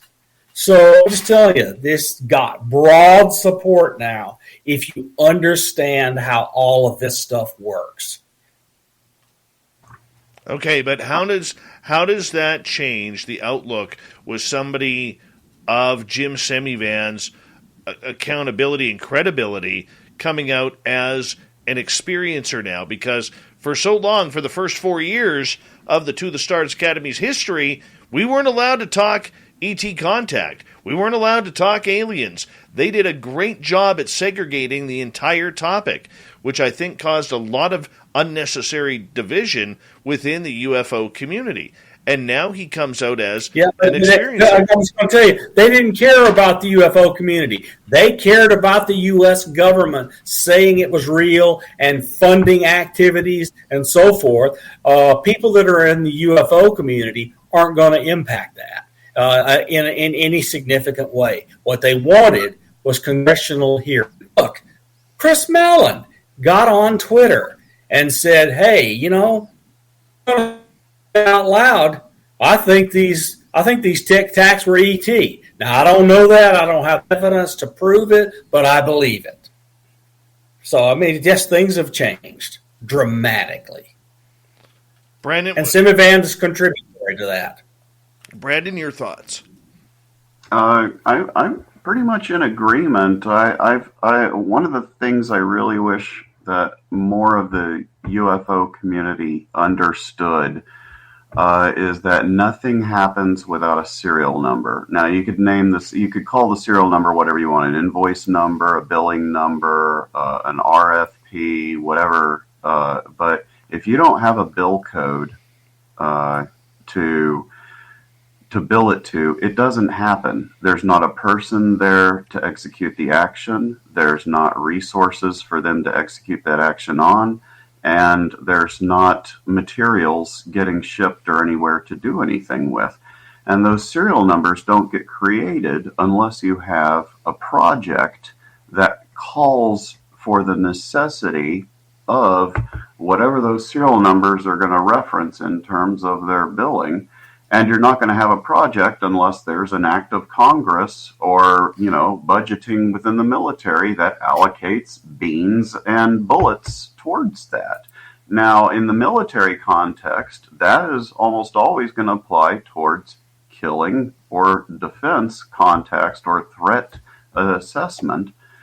But in the civilian community, you can operate in a much more diplomatic context, a more scientific exploratory curiosity context. So if the UFO community wants to know more about what is going on with UFOs themselves, they need to pursue it through civilian avenues unless there's a war going place. Now, if they want to know about what's going on in terms of it with the military, then they need to look at the places like the OI message. But if they want civilian stuff and they're looking for, like the American version of it, I guess it's going to be ASRO, but there's other institutions around the world that have been looking into it for a long time. I know Italy has one that's been going on for 20 some odd years now. Mexico's also the Senapro. Mexico's tied it in with their Health and Human Services thing for monitoring with that. I think Chile even has a museum now. Was that you actually who posted the link to the museum science, Bob? Yes. Yeah. It was some time ago, but yeah. That is the coolest looking thing. That is a good reason to go visit that. Anyway, I'm sorry. I think I might have rambled on that answer there. No, I think that's all right. We ramble here. Go ahead, Bob. No. You're doing great. I'm sure there are other questions. Yeah, we got one coming up here from Jonathan Davies. How many years will we have to wait before acceptance of the topic in the mainstream will turn into a new religion? This worries me. Do you want that one? He's asking a quantity question, and I just don't have any real good way to assess it. So it depends on how the phenomena behaves. That's what I think. And so I don't know the answer because we haven't seen enough behavior. I think the first official litmus test of if and when it will happen will be whenever the report gets released to the public by October or September, whenever it is that it's supposed to be due. I have a feeling it'll probably be an 11th hour thing that comes out. And if anything is going to cause people to completely freak out, it would be that. But honestly, so far, all the signs point to the only people who really seem concerned about how the public is going to react to this are the people whose job it is to figure out that the public is going to react badly to it. The public themselves seems to be pretty okay with it. NASA brought in 20 different religious authorities and conducted quite a thorough study to see, what would the effect be of disclosure upon the civilian population. And in general, they're like, it's if it turns out that God's, an alien, he's an alien, or she, or whatever, they're willing to roll with the times these days. The days of witch burnings and things like that are hopefully largely coming to a close. Now, if the UAP or if the phenomena suddenly rises up and we see, Ragnarok happening and Fenris coming out and eating the moon, or the Arcturian or whatever you want to call it coming down, oh yeah, people are probably going to drop to their knees and worship aliens in a heartbeat. I mean, they're aliens. What are you going to do? Well, So there's a lot of people. There are a lot of people that care about what the Vatican thinks and believe the Vatican has lots of inside knowledge. And there are a lot of people that are worried about the impact on religion. Well, the Roman Catholic Church is the vast majority of Christians. And they're conducting conferences on should we save the UFO people when they land. I mean, the Vatican scientists from the observatory are participating in all these interactions and conferences. I just don't think this is going to be that big a deal. Go ahead, Dave. I disagree with both of you. I completely do. And I'll tell you why. We don't know how it's going to affect the economics. We have zero clue on how it's going to affect the military-industrial complex, the religious side of things, with 4.5 billion people on this planet still praying to one of the 5,000-plus deities on here. They have no idea about the intent. And they are all taught, the majority of them, of the mainstream religions, that anything coming from the sky is evil. It is demonic, and we got to be prepared for battle and survival against the foreign entities of Beelzebub, shall we say. All right? Doesn't matter whether it's Islamic, doesn't matter whether it's Christianity or anything like that. Plus, you have right now a very paranoid society that thinks the governments are around the world are coming to get your guns, that they're coming to take over, that they're coming to do all of this heinous action towards you. And, I don't see it happening. I think there is way too much panic. There is way too much fear in people now, and people are going to do what they can to survive. Now, I don't talk a lot of COVID on this show, all right, but I will say this. With COVID, we have seen literally the worst of humanity that I have ever seen in my life. The worst. People stealing food and diapers and milk away from single moms and single dads and the elderly. And we have seen people shun their neighbors. We have seen people rat out their friends and their family. There are families in North America and around the world now that cannot even get together for a birthday dinner for grandma because of their vitriol towards their stance on COVID. We have seen the worst of humanity. I'm not trying to paint a negative picture here, but I think if you throw aliens into the mix, unless you've had an experience and you are prepared for it, I don't think anybody in this world knows what the hell they're going to do if all of a sudden John and Bob and Diane and Phyllis Gray, alien, come down and say, we're here, we're not leaving, and by the way, come with us. We have something for you. They're not ready. Not ready whatsoever. I think that's a fair possibility. I mean, if you think about it, one of the recurring narratives of the main five to try and explain the UAP phenomenon is that of a recurring devastating apocalyptic war. You can observe that in the Mahabharata, and even alluded to in the Bhagavad Gita and in various indigenous texts all over in ancient texts all over of these things. So it's entirely possible that this could have happened over and over and over again in the past. And so perhaps each time it happens, it's a test to see how we're going to react, and maybe this time we get it right, and maybe next time we don't. I don't know. I am steadfast that people are ready. You guys might be ready because you look at all the scientific benefits that you're going to get. I think you guys are looking at it from a completely different angle that I could never understand because I don't understand science. I know on-off buttons. I know how to turn a key to turn a vehicle on. I know how to use the button to move my seat to where it's comfortable. I know how to put my mute button on this microphone every now and again. That's what I know. The majority of the planet is like me or less knowledgeable. And I'm not very knowledgeable when it comes to tech. Right? So I could see where you guys are geeked out about this. Completely can. Right? And I can respect and admire that. But if you take someone, okay, that has never had an experience, and you put a foreign entity in front of them, and it could be a ghost, it could be a Bigfoot, or it could be an alien themselves, they will panic. Internally, they will panic. And I learned this the hard way. Because when I had my experience where I saw the alien in the forest with Samantha Mowat, I thought I was one of those tough guys too. And when I had that experience with Samantha Mowat in the forest, I froze.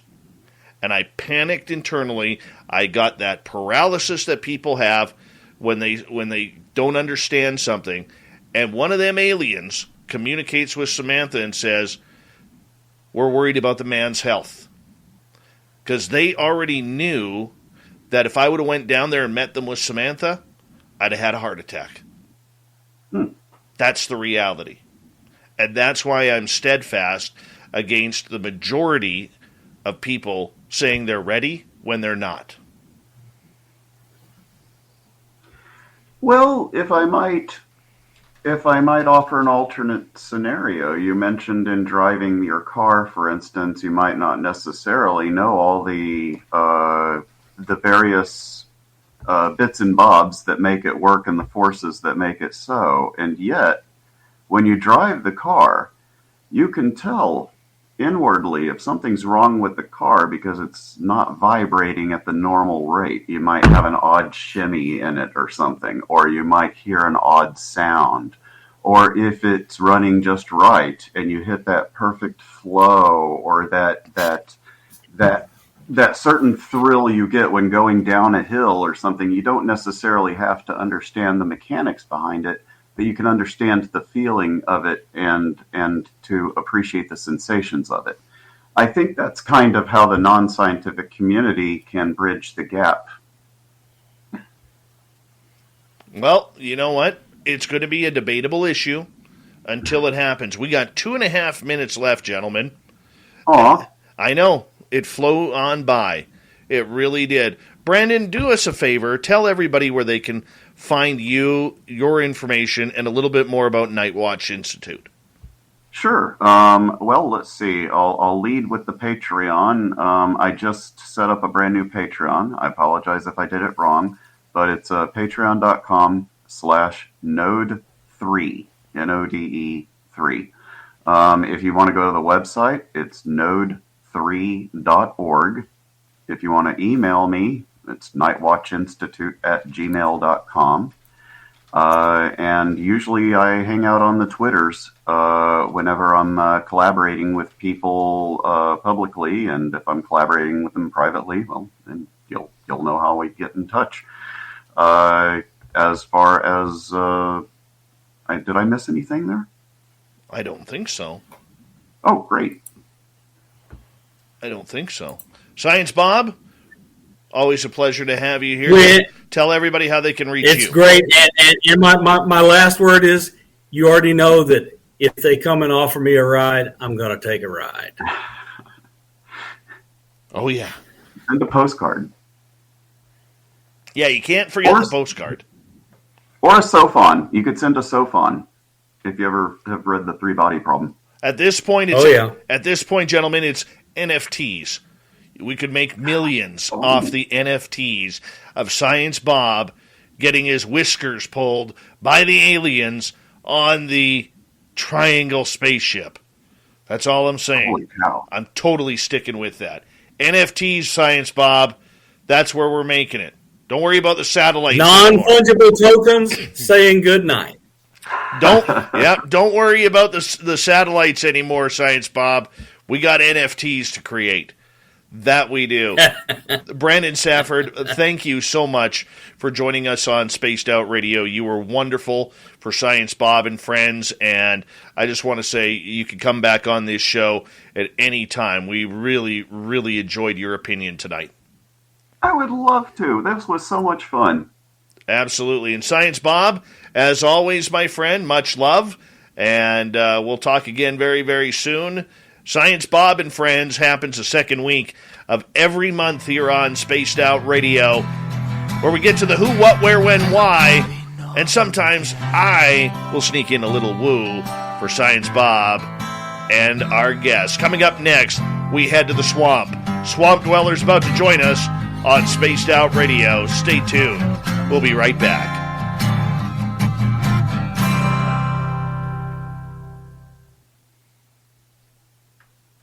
Great show, guys. Great show. Thank you. That was fun. Yeah, we did good. We did. Yeah, and 2 hours is pretty short. It flew by. Y'all are wonderful hosts. It didn't even feel like a show. It felt more like us just hanging out in a room shooting the breeze. Well, yeah, that's the ambiance we want. Absolutely. Absolutely. And you know what? Spread the love, spread the word around the SCU that we're a good show to hang out with. Yeah, will do. Will do. I appreciate it. It was very respectful. It was professional. It was fun and insightful. Loved it. And if you do get that Yeah, position this- at this SCU, is just not a. It's not a place where you're going to get jumped because I just that's not me and it's not Dave. Right. and if you That's get true. that position at SCU, let's talk. Okay, yeah, All right. I would love to. All right. I'm hoping I do because I love being able to connect dots for people. All Have a right. good one. Science Bob, take care. Brandon will take care, and we'll be right back here, guys. See you guys. All right. Brandon Safford, Science Bob. That was a good show, guys. Ended with a little passion. A little sprinkle of passion. I'll be right back, guys. I'm going to just quickly hit the loo. I'll be right back.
That was a great show.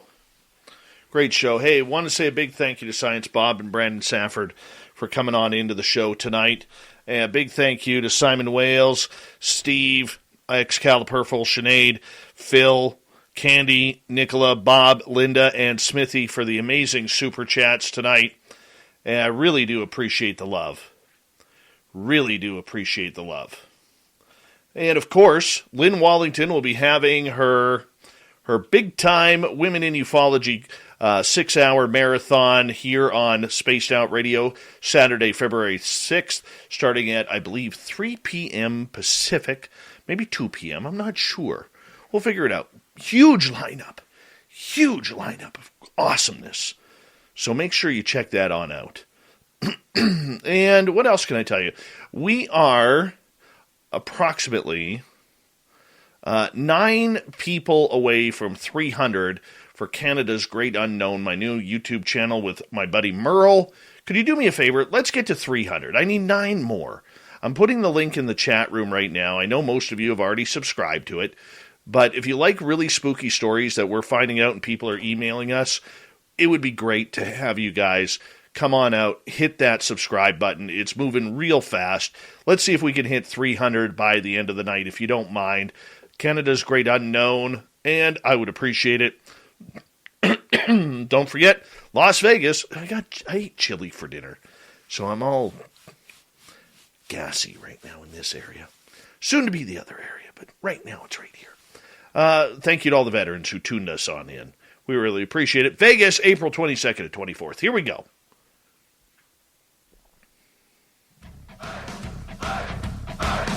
Would you like to connect with us? Head to spacedoutradio.com for all your latest show info.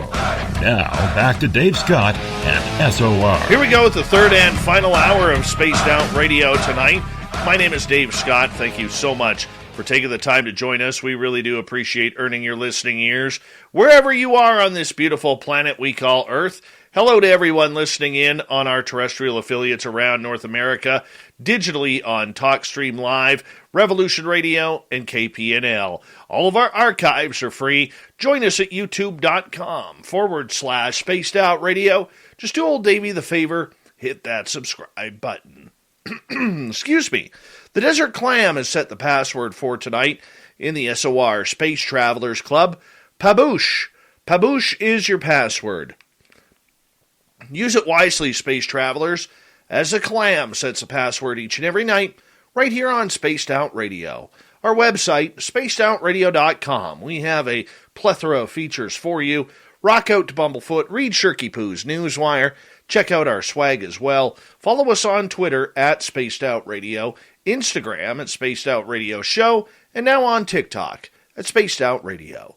Let's head over to the swamp, where our main man, Swamp Dweller, comes on in, tells us a spooky story or two each and every night, and I know you love it. I love it too, so let's get right to it.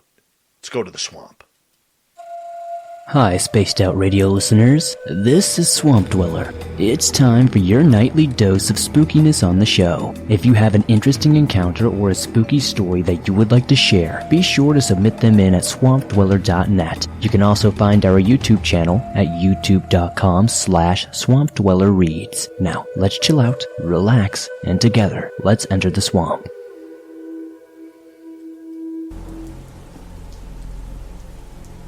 My mom worked quite a few jobs, and with every position she made friends. They always had their paranormal stories, everything from seeing Bigfoot in the Zuni Mountains in New Mexico to seeing a ghost while driving home in the dead of night. For this story, my mom worked for a hotel with a restaurant inside, where she had a position as a hostess. One day, a close friend came back to work after taking her vacation. Asking her how her trip was to Utah, her friend told her that they had fun, but encountered something terrifying while on the way back. She explained they were coming home, and they had left late to make their trip home through the night. They were on the border of Utah and New Mexico, at a place so-called the Skinwalker Alley. This area was well known for having some of the most extreme encounters with these entities, allegedly anyway. They had been driving for quite some time. It was herself, her husband, and youngest son. Their son had fallen asleep for quite a few miles, and she wanted to stay up to keep her husband company while he drove. It was somewhere around 3 a.m. when they reached the border. She wasn't paying any attention to what was going on outside. While she and her husband were in the middle of their conversation, her husband said out loud, "What the heck is that?" Turning her attention to the corner of the road, they approached a giant hill when she noticed something moving quickly down the mountain. Again, saying out loud, "What the hell is that?" Her husband promptly decided to step on the gas and try to get ahead of whatever this thing was that was quickly coming down the mountain. As they approached the hill, they noticed it was a deer, but this was no ordinary deer. As they looked closer, they saw something that just was not right. It did not stand on all fours, but was running on two legs. As they quickly drove past it, it promptly began following them, jumping from one side of the road to the other. They then noticed that it was almost like a man, and what he had on appeared to be a deer head. Desperately trying to outrun this creature, it kept up with them for quite a few miles, until in the distance they saw an oncoming car looking to the passenger side. They saw it run off into the trees. Freaking out, they tried to keep their cool. They did not want to wake up their son. They kept staring ahead. A few more miles down the road they had driven past a herd of deer, thinking, what if this thing came out of the dark and tried something? But nothing ever did. A week after, she told my mom of the encounter. They went to see the shaman, and he explained that it was a skinwalker they had come across. He explained that the skinwalker wasn't there for them, but wanted to scare somebody. It just so happened that they were there at the wrong time. Her friend, wanting to be sure, asked him again if they were safe. He said that after their encounter, if they had come across any deer, which she said yes, giving her the reassurance that if they had come across the deer, it meant that they were safe from the skinwalker. After this terrifying encounter, they made themselves promise that they would never drive through the night in Skinwalker Alley.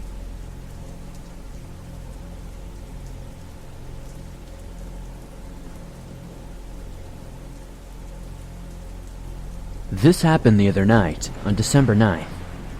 We live on 2 acres in north-central New Mexico. I live in an unincorporated area, a lot of open fields, and it gets very dark at night.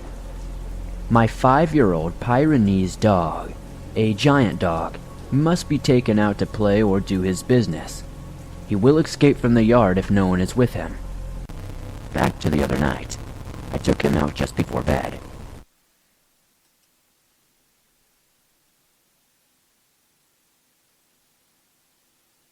Heavy breathing and some sort of snarling noises to my left. I was beginning to feel very uneasy at this point. I called for my dog.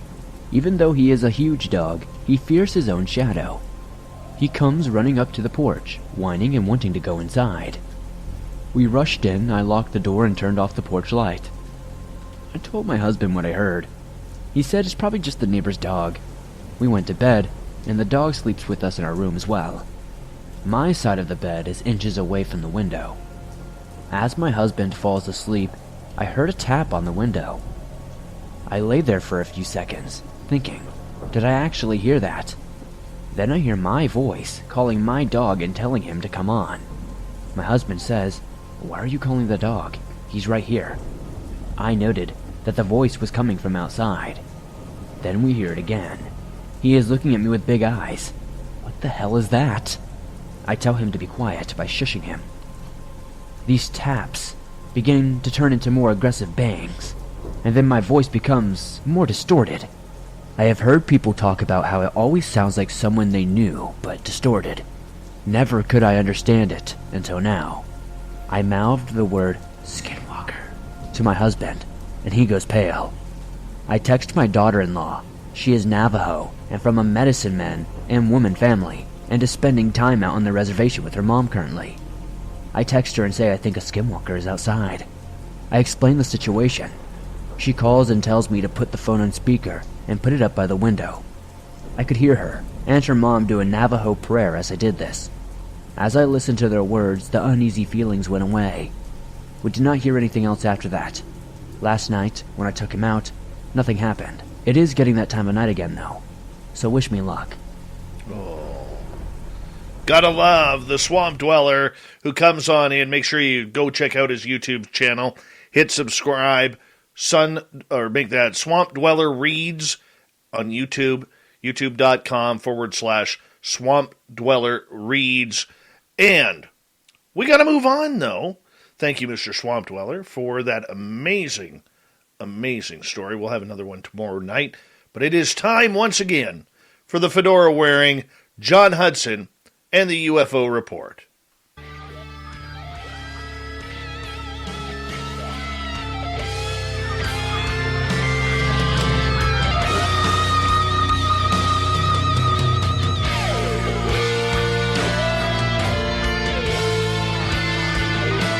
How you doing there, John Hudson? As we always love it when he comes on in.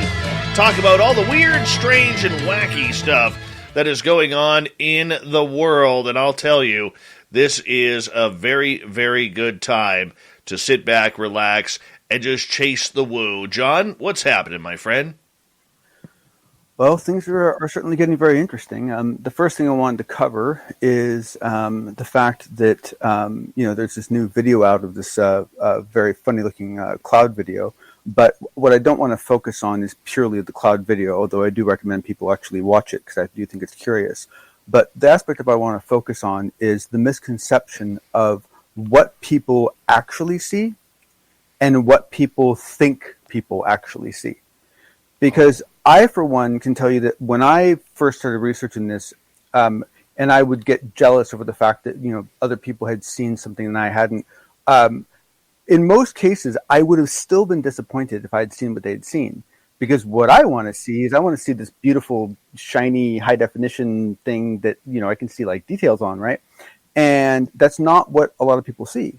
In this case, it was a cloud. Now, it was a very odd cloud. It was a cloud that if you sped it up, you could actually see that the cloud itself had planes of existence. It actually had orientation to it in a way.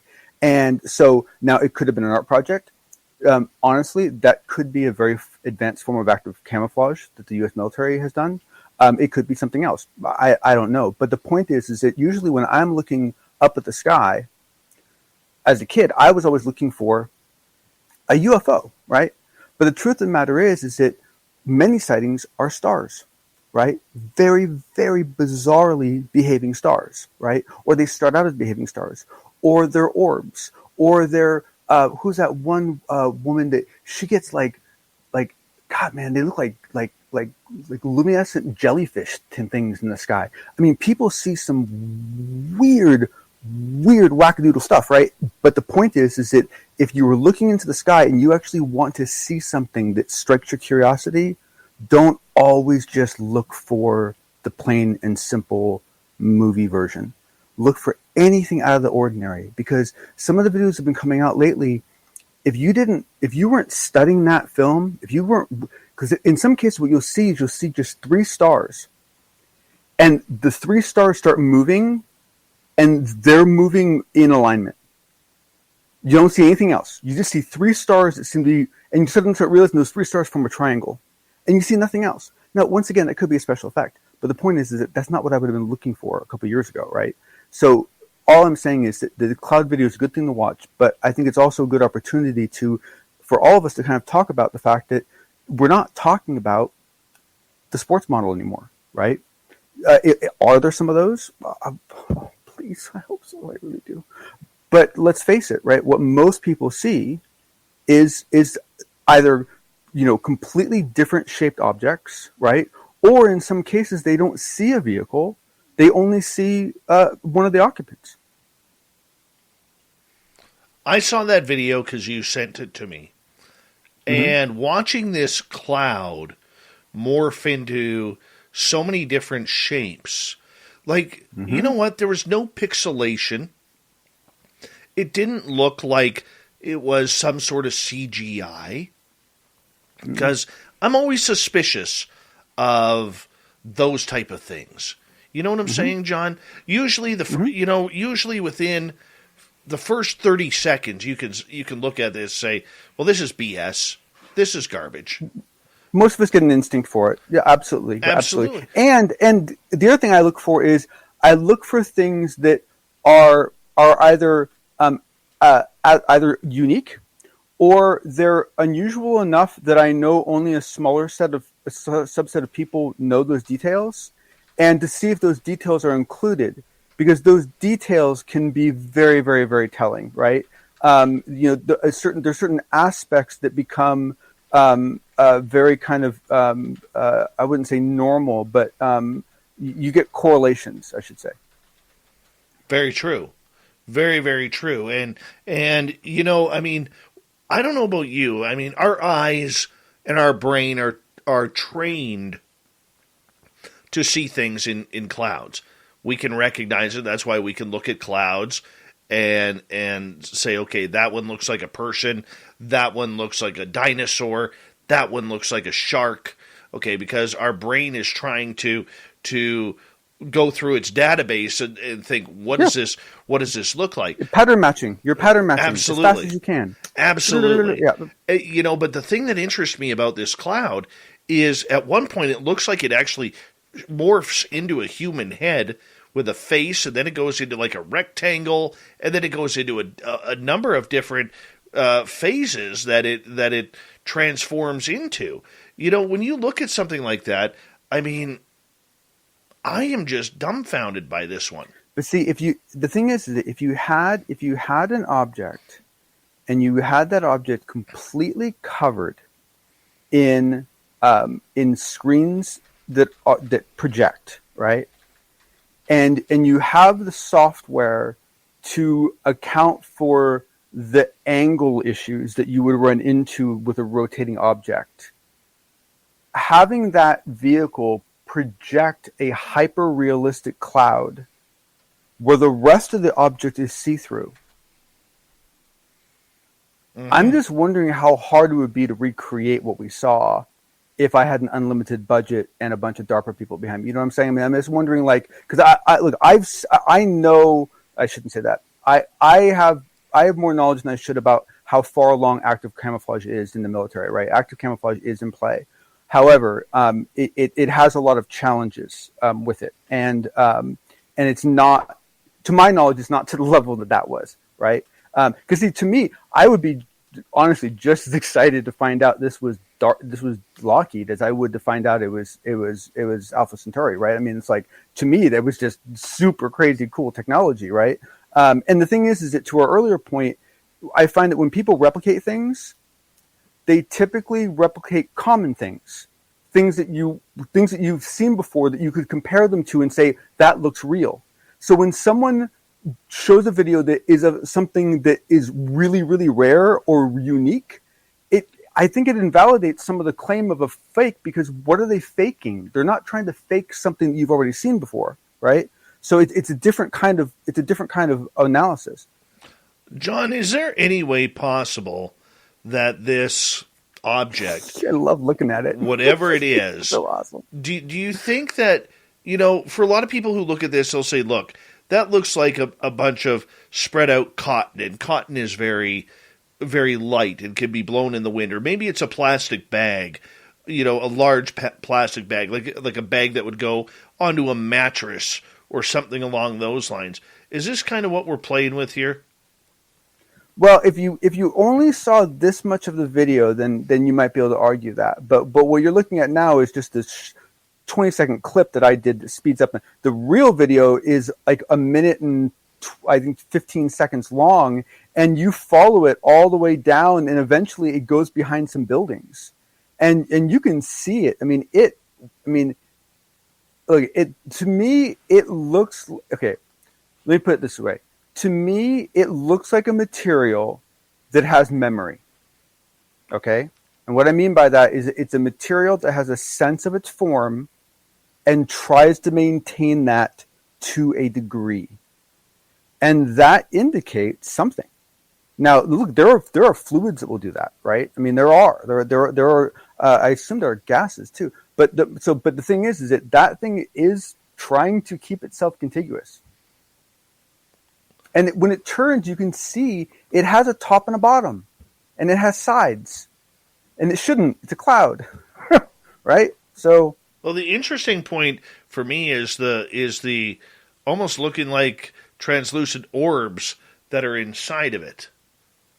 Yeah, well, that's the other thing that I couldn't see as well from the video. But if you listen to the original video, what he's talking about is that's actually the part he is the most enthralled with. He is not, the guy filming it is not most enthralled with the cloud. What he's most enthralled with is these multicolored lights that he says are appearing inside the cloud. These pinpricks of light that keep turning off and turning on. That I saw a glint of that, but I couldn't see that really well. I don't know. And what was interesting was after I posted this, because I mean the thing was that, you know, I said when I posted this, I did exactly what everyone shouldn't do. I took a video that I'd never seen before, that I'd done no research on, that I had no chain of authority on, that I had knew nearly nothing about, and just dumped it on the Twitter and said, here, right? And like, that's like the last thing you want to do. So please don't ever repeat what I just did. But the cool thing is everyone actually reacted quite well to it. And a couple people actually pointed out almost identical videos that were filmed by other people at other times over a 2-year period. Including Jason Turner that posted one that he took a year ago. Well, we should give thanks to at UAP TikTok on TikTok for this video. Yes. I apologize. Yes. I apologize. Just in the very beginning. Thank you, Dave, for making that point. Not a problem. Yeah. And so if you go on, if you're wondering in Radioland where you could see this video we're talking about, go on TikTok and then type in at UAP TikTok, and you'll be able to see the link in the video, which is about, a minute and 25 seconds long. So far, it's had hundreds of thousands of views, 91,000 plus likes on it, and, almost 4,000 comments on what this is. I think it's strange, It is. It's super strange. And look, the thing is that if it is an art project, holy shit, that guy deserves all the press he's going to get, right? I mean, this would be an amazing piece of work if this was done by an artist, right? But I mean, my guess is there's something real to this. I just don't know if it's going to be a government program or something else. I don't know. Is it some sort of weather modification? We don't know. Well, no, because my look, it's actually not hard to find data on weather modification. And weather modification is it's not an exact science, but there is a science to it, and that's not an outcome, right? I mean, because the thing is, you have to ask yourself, why would you want to build that, right? Like, what purpose does it serve? It's not delivering DoorDash, right? So what's it doing? We don't have that in my town. Oh, sorry. Food delivery to your house. Don't have that. Wow. No. So it's not. So it is truly strange. But like I said, I also wanted to kind of use this as a really good conversation piece to get everyone talking about the fact that what a lot of people see today is not silver discs. It's anything out of the ordinary that doesn't look natural. And so when you're looking to the sky, look for things that look like they're off. Don't just look for Hollywood. Very true. John, we've got about a minute to go here before we have to go to break here at the top of the hour here, or bottom of the hour here on Spaced Out Radio.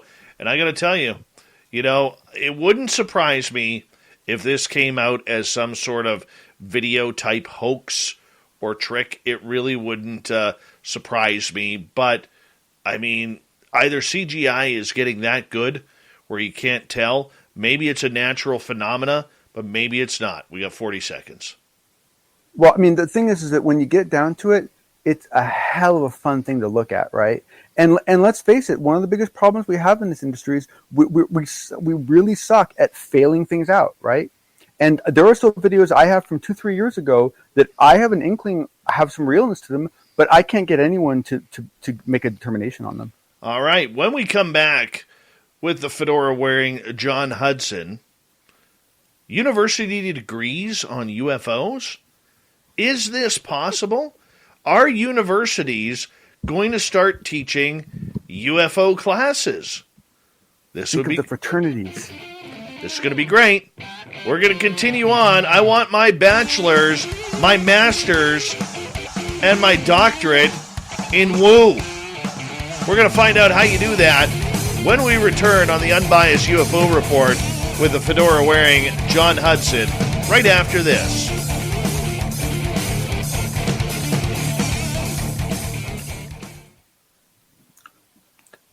Hi, sweet Donnie D. Devin, how are you? Then we can call you Dr. Wu, Dave. That'd be cool. Yeah.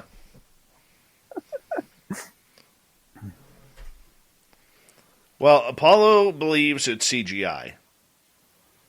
Oh, I mean, look, it totally could be. I mean, it absolutely, totally could be. The thing is that, I don't know. Just, like I said, if it is CGI, I'd like to know, like what the goal was, right? Because like if I was going to make a fake UFO video, I wouldn't have done that because there's not much of that out there, right? It's like that's a pretty odd thing, So it's like, if you're trying to fake a UFO, then so maybe they were trying to just demonstrate some skill that they have, for sure. And that may be it. Well, no, with the right sort of equipment and absolutely no. I mean, look. I mean, let's face it. I mean, anyone that says that you can't, do something in special effects just needs to go watch a movie. We can do anything with enough money. We can do anything. Will it look good from every angle? Probably not, but it depends. The active camouflage is getting damn good. Mm-hmm. Absolutely. Especially because now we have powered versions and non-powered versions. Love it. Love it. Trying to... Merle has a video on his TikTok that has been... Where is it here? It's got this thing is just taken off. It has literally over 205,000 views. Merle's thing? Yeah. This is wow. This is a road. Oh, Merle. This is on a road in my old hometown where I grew up. I've driven this road, and it is considered an extremely haunted road. So we're going to play this for you here. For Merle. Merle!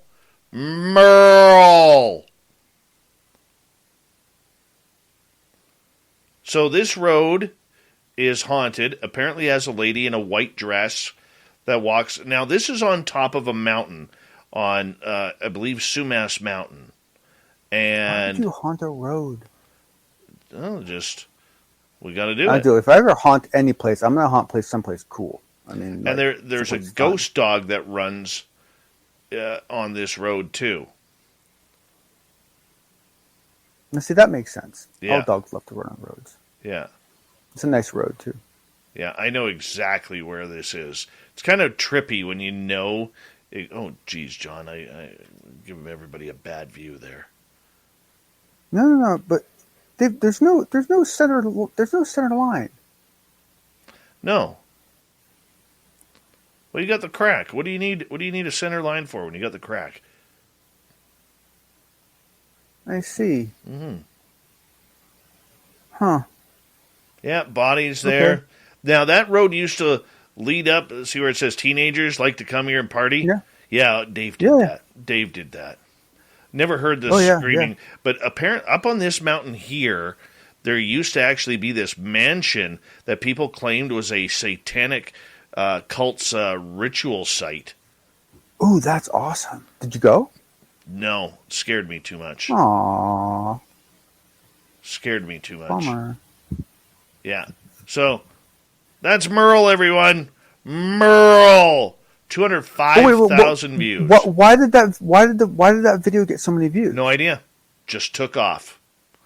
I'm so baffled. Yeah. I assumed that he saw something on it. Like No. That's weird. Totally. Huh. Totally weird. Yeah. That's super odd. I was all excited. I was like, ooh, Merle caught something on video? Right. Hey, Zeta Connection with Paul Hamden and Cyan. How are you? Welcome. I was all excited for Merle. Now I feel kind of like he cheated me. No, he didn't cheat you. Merle doesn't cheat anybody. I think it's got me all excited. I thought I was going to see like a white lady ghost throwing tennis balls for a ghost dog or something cool, Uh-huh. Hold on, guys. That's right, Lynn. Paranormal. Very nice. You get your paranormal t-shirts at our website, spacedoutradio.com.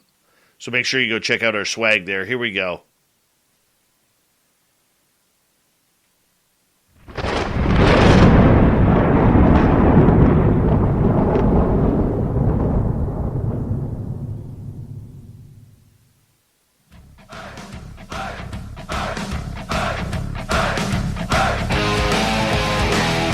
Rounded third. We're heading for home tonight on Spaced Out Radio. My name is Dave Scott. Thank you so much for taking the time to join us. We really do appreciate it. Want to remind you that if you have missed most of this show or others, check out our free archives at youtube.com/Spaced Out Radio. Do old Davey the favor, hit that subscribe button. Our website, spacedoutradio.com. We have a plethora of features for you, including rocking out to Bumblefoot, reading Shirky Poo's Newswire, checking out our swag as well. Follow us on Twitter at Spaced Out Radio, Instagram at Spaced Out Radio Show, and now on TikTok at Spaced Out Radio. For the final time tonight, John Hudson is here with the Unbiased UFO Report. And we're going to get into a little story here that you could soon go to university and get your bachelor's of woo in UFOs. John, welcome back.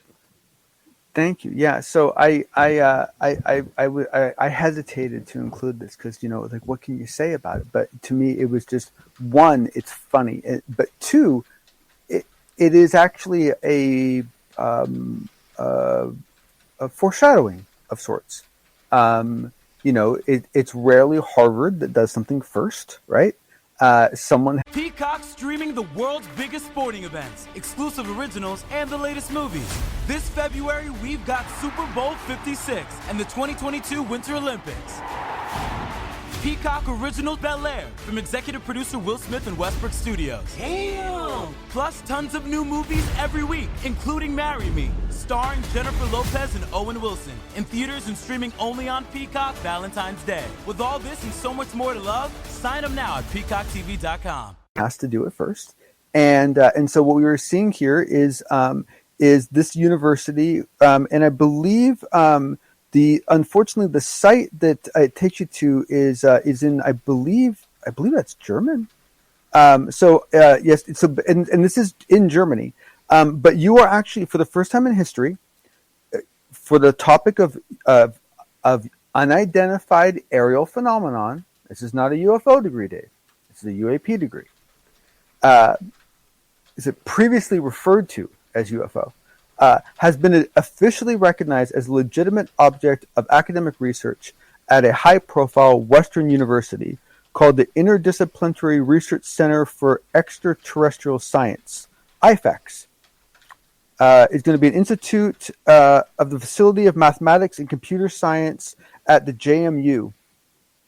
And so this is actually, what's really cool is if you read the article, and as you'd hope, this isn't a joke. They're taking this really seriously. They're actually really taking a swing at this.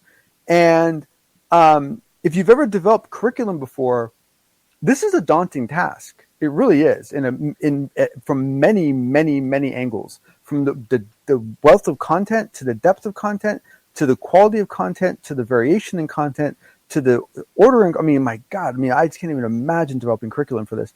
But they're taking it seriously, and assuming that this goes well, and I don't know how you'd publish job statistics in the future. 96% of our students have podcasts. Ta-da! It's a really, really good sign, and I'm more than pleased that some university is doing it now. What the big hope is that you'll actually get several students graduate, because we did have Dr. Jeffrey Mishlov succeed in graduating with a PhD in paranormal studies from Berkeley, but that was a one-off. He basically snuck out with that, and they've made him suffer for it ever since. And I don't think they're going to do that again anytime soon. So this will hopefully be systematic, and that will be, something that, hell, I mean, if 5 years from now, 5 people have graduated from that program, that'd be cool. No, I think it would be cool too. How are they going to get legitimate people to teach this course? Well, the thing is that, I mean, that's the funny part about this, Dave, is that we so much brand this as this esoteric topic, and oh yes, I mean, there are definitely rabbit holes of that you can fall into. But the truth of the matter is that this topic dovetails into almost every other aspect of our lives. And so as a result of that, all you have to do is take someone who's an expert in that area of life and have them study and discuss what impact they think it's going to have on that part of society, right? And that's how you start. And that's how you start basically figuring out what challenges are there that you have to solve. But the truth of the matter is that that part's not that hard, because it touches on every, I mean, let's face it. I mean, depending on what stage you're at, right? But I mean, let's take, for example, let's take, many, many years in the future, right? And you might have the possibility of actual visitors, right? Of actual non-escorted visitors, right? Non-escorted visitors, right? Imagine the work that would have to go into training police forces, changing laws to, but all the things you'd have to do to make sure that some police officer didn't just pull up and shoot the poor creature because it did the wrong thing. I mean, there could be a lot involved in these processes, and so there's quite a lot that you could study to kind of figure out, what are the best ways to approach this stuff. Have they defined how they're going to break down the topics? Year 1, year 2, year 3, year 4? Well, the thing is that for them to have announced it, I would argue yes. And they make a point that this is not an undergraduate degree. This is advanced studies, and it will be somewhat somewhat independent as far as the research is concerned. But it looks like they're getting many different institutions, including the Max Planck Society, the German Aerospace Center, the Federal Aviation Office of Germany, the Weather Service, to get involved and provide assistance, provide resources, provide individuals and so forth. I mean, I've never been to this part of Germany, but I mean, I have no reason to believe this is anything but an absolute stand-up effort. Especially, I mean, I don't know if you've ever spent any time in Germany, Dave, but what a beautiful country. And they a lot of good engineers in that country, and they build things well, and it's nice. Fantastic airport. So I have a lot of hopes for this. Right. Okay. Well, let's see how this goes for success, because I mean, look, this entire field, you've heard me say it before, John. One of the biggest issues is it's very anarchic. The UFO world, the Bigfoot world, the paranormal world, very anarchic. And to be able to actually see a course actually start up on ufology, I'm hesitant, because I don't think that they will capture the proper esoteric nature of the subject, but it is a step forward. And the thing is, Dave, is that I could, and you probably could, and there's probably a lot of people that could. I wouldn't. I mean, don't get me wrong. You'd have to break things up into incredibly small chunks of information. I mean, my God, the syllabus would just be insane. But you could do it. You could do it. You could absolutely do it. But I agree with you that that's part of the fear. That is a big part of the fear. Okay, finally tonight, you were talking about Chris Mellon. Is there a book on his horizon too? Well, no. That was my joke about his article in the debrief, because it's quite long, and people have been I wouldn't go quite as far as say complaining. I will say commenting on the length of the article, and then I had a couple people, express kind of discontent about the fact that people weren't doing a kind of analysis of it, and so I thought it would be really helpful to maybe tonight and a couple of nights that myself, and you're welcome to do so as well, we pick out a couple things from the article that we think are really, really pertinent to help people digest it better, just because it is a long piece of literature to read, but it's very, very useful and it's very helpful. And I guess my point is that I'm hoping by doing this, I will tease more of you into wanting to read it. What sticks out for you on the Chris Mellon article? Well, I mean, it's almost, to be really honest with you, it's almost more of a question of what didn't stick out to me, because I love this article so much. But the thing is that what immediately jumped out to me, and what I wanted to cover just briefly today, in a little more detail, not in depth but in breadth, is the fact that so he does this very beautiful layout of this article, and he very much lays it out like a you almost argue like a legal argument, where he basically states all of his evidence up close, up front. And so the first thing he goes into is these radar capabilities, and I mentioned some of them before, but I just wanted to cover a touch of them. And to me, like, the rest of the article is really, really good, and there's other parts that I could argue are more important. This section of the article is the part that I'm kind of the most surprised that he was allowed to write. But the point of what that he gets to, I'll get to in a second. And that's really the main point of what I'm getting at. It's not really the details, so I'm just going to cover them briefly. So we have the space fence, which I mentioned before. So the space fence is the one where there's beams that go up from north and south, and we basically monitor objects in orbit. Okay. Then we have the solid state array, which is what I mentioned before. That's the one that looks horizontal, and it looks both directions. And so basically the combination between the two is, in one case it's a softball, and in one case it's a golf ball, I think it is. But basically those are like the size of objects we're able to monitor in incredible detail from an incredible range, right? There's the Global Infrasound Acoustic Monitoring Network. I've mentioned this before. There are 60 stations in 35 countries, and this is all part of the test band tree. And essentially, these are devices all over the world that measure pressure and sound and vibration and other things. And so this was really designed to detect underground nuclear detonations. But it's so hypersensitive that the likelihood that you would have any sort of extraterrestrial vehicle crash and you wouldn't pick it up on this, I don't know. I have a hard time believing that one myself.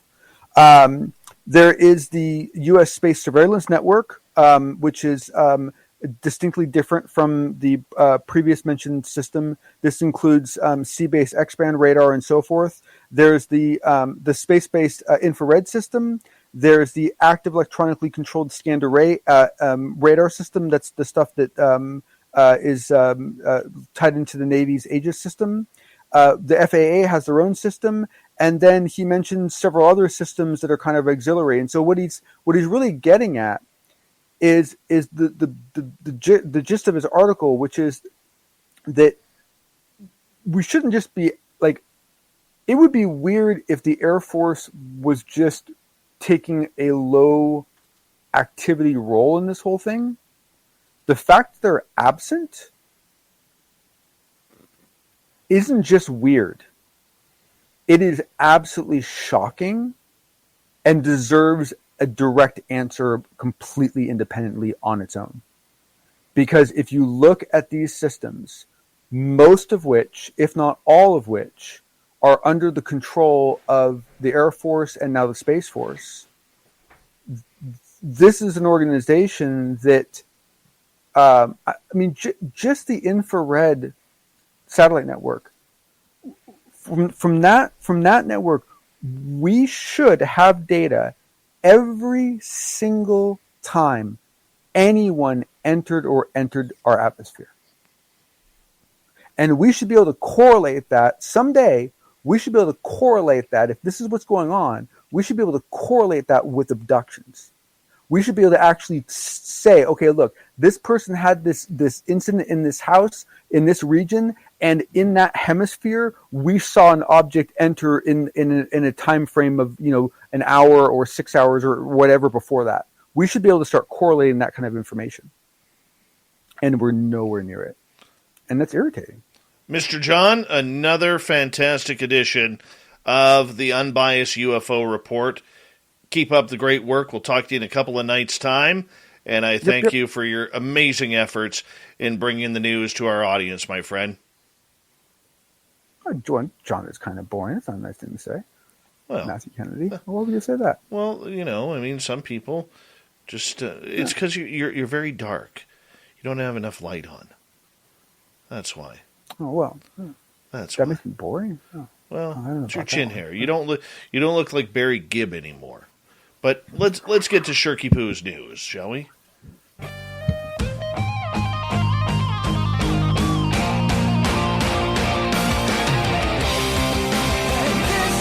All right, let's see what Shirky Poo has up for us tonight. It's not exactly smooth sailing these days in the Dutch city of Rotterdam, where locals are voicing their objection to a plan that would temporarily dismantle a historic bridge to enable the safe passage of a record-breaking yacht reportedly owned by former Amazon CEO Jeff Bezos. In fact, some are already making plans, albeit in jest, for what they will do if the project comes to fruition. They will throw eggs at the yacht. Some 13,000 people are interested, and nearly 4,000 have said they will attend a Facebook event titled Throwing Eggs at Super Yacht Jeff Bezos, which has been shared more than 1,000 times in the week since its creation. Calling all Rotterdammers, take a box of rotten eggs with you and let's throw them en masse at Jeff's super yacht when it sails through the Hef in Rotterdam. Now, this was set up by organizer Pablo Storman, and he says that the protest started as a joke among friends and has quickly gotten way out of hand. The news of De Hef's potential disassembly, however brief, has clearly struck a chord with both locals and international observers. The bridge was built in 1927 as a railway bridge with a midsection that could be lifted to allow ship traffic to pass underneath. It was replaced by a tunnel and decommissioned in 1994, but was saved from demolition by public protest and later declared a national monument. The ship's 3 masts are apparently too high for the bridge's roughly 130-foot clearance. The sailing yacht is commissioned reportedly by billionaire Amazon founder Jeff Bezos, of course. So let's move on here to another story. Humanity at its finest in Indonesia. A wild crocodile that had been wearing a used motorcycle tire as a necklace, well, it's finally been freed. 6 years this croc had been wearing the rubber necklace, but it was finally freed by an Indonesian birdcatcher in a tireless effort that wildlife conservation officials hailed as a milestone. The 14.8-foot crocodile, a female saltwater croc, has become an icon to the people in Palu, the capital city of central Sulawesi. The beast was seen on the city rivers with its tire around its neck, becoming increasingly tighter, running the risk of choking her. Conservation officials were racing to rescue the croc since residents spotted the reptile in 2016, generating sympathy among residents and worldwide. In 2020, Australian crocodile wrangler Matthew Wright and American wildlife biologist Forrest Galante tried and failed to free the reptile. In January, 35-year-old birdcatcher and trader Tili, who recently moved to the city, heard about the famous croc from his neighbors, determined to rescue the reptile after he saw her frequently sunbathing at a nearby estuary. I have experiences and skills in catching animals, not only birds, but farm animals that are released from the cage, Tili said. I believe that I can rescue the croc with my skills. And that he did, stringing ropes together of various sizes into a trap tied to a tree near the river, and laid chickens, ducks, and birds as bait. After 3 weeks of waiting and several failed attempts, the croc finally fell into the trap. On Monday night, with help of 2 friends, Teely pulled the trapped crocodile ashore and sawed through the tire, which was 1.6 feet in diameter. A video circulated showing the rescue, and now Teely is a natural hero, and the crocodile goes back into the river very, very safe, and more importantly, healthy. We got time for one more. Sheriff's deputies in Georgia were surprised to learn last week that what was reported to be a woman's body found along a hiking trail was actually a life-size doll, complete with accessories. The doll, dubbed Selena, was seen in Hitchiti National Forest, and it was reported to authorities last Thursday, but responding deputies quickly realized it was just a case of littering and not homicide. The victim, now known as Selena, is a little under the weather, but she has been having a nice day and is expected to make a full recovery. The department joked on their Facebook. You know, that could have been a heck of a lot worse. Heck of a lot worse. Let's go right to the thought of the day. Scientifically speaking, what would you like to learn about UFOs in today's thought of the day? Bobby, is faster than light technologically possible? Caroline, who's driving them or in control? Vincent, nothing. UFOs are beyond science, or what we consider measurables with science. Joshua, what powers them and how? Magnus, their method of propulsion. Michael, how to properly study aerial anomalies and associative phenomena in a credible fashion, which results in legitimate answers that are a benefit to our understanding. Tobe, do I have to wear a mask on board? Probably. Ted, FTL drive? Yeah. Jamie, are they piloted by bio creatures, and if so, what are the logistics of their biological needs in travel, such as food, consumption, waste, etc.? Sparkles, how is light created in the craft? Joe, how to destroy them quickly and easily with common household objects. We're going to end it right there. Thank you to everybody playing along in the thought of the day. Thank you to Shirky Poo for the news. John Hudson for the unbiased UFO report. We got to say thank you to Swamp Dweller and to Science Bob and Brandon Safford of Night Watch Institute for Science Bob and Friends tonight. We got Mr. Ron Bumblefoot Thal rocking in the background with Little Brother is watching. Bumblefoot is the official music of Spaced Out Radio, rocking us in and out of every single show. Get your horns up for the guitar god himself. Special thanks to everybody listening in at home, at work, in your cars, wherever you may be. Thank you to everyone in our chat rooms tonight. YouTube, Twitch, LGAB, Revolution Radio, Facebook, Spreaker, and on Twitter at hashtag Spaced Out Radio. I know you're out there somewhere. Remember, this show is copyright by Spaced Out Radio and SOR Media Adventures Limited. Thank you so much for choosing to share your evening with us, because together, my friends, we're watching. We own the night.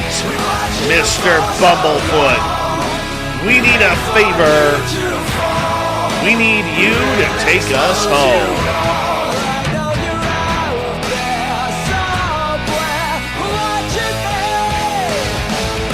Yeah, the Woo Train has docked for the night. But soon, my friends, we shall ride again. Your seats are always available. Your tickets never expire. And if you want to bring a friend, we've got room for them too. Good night.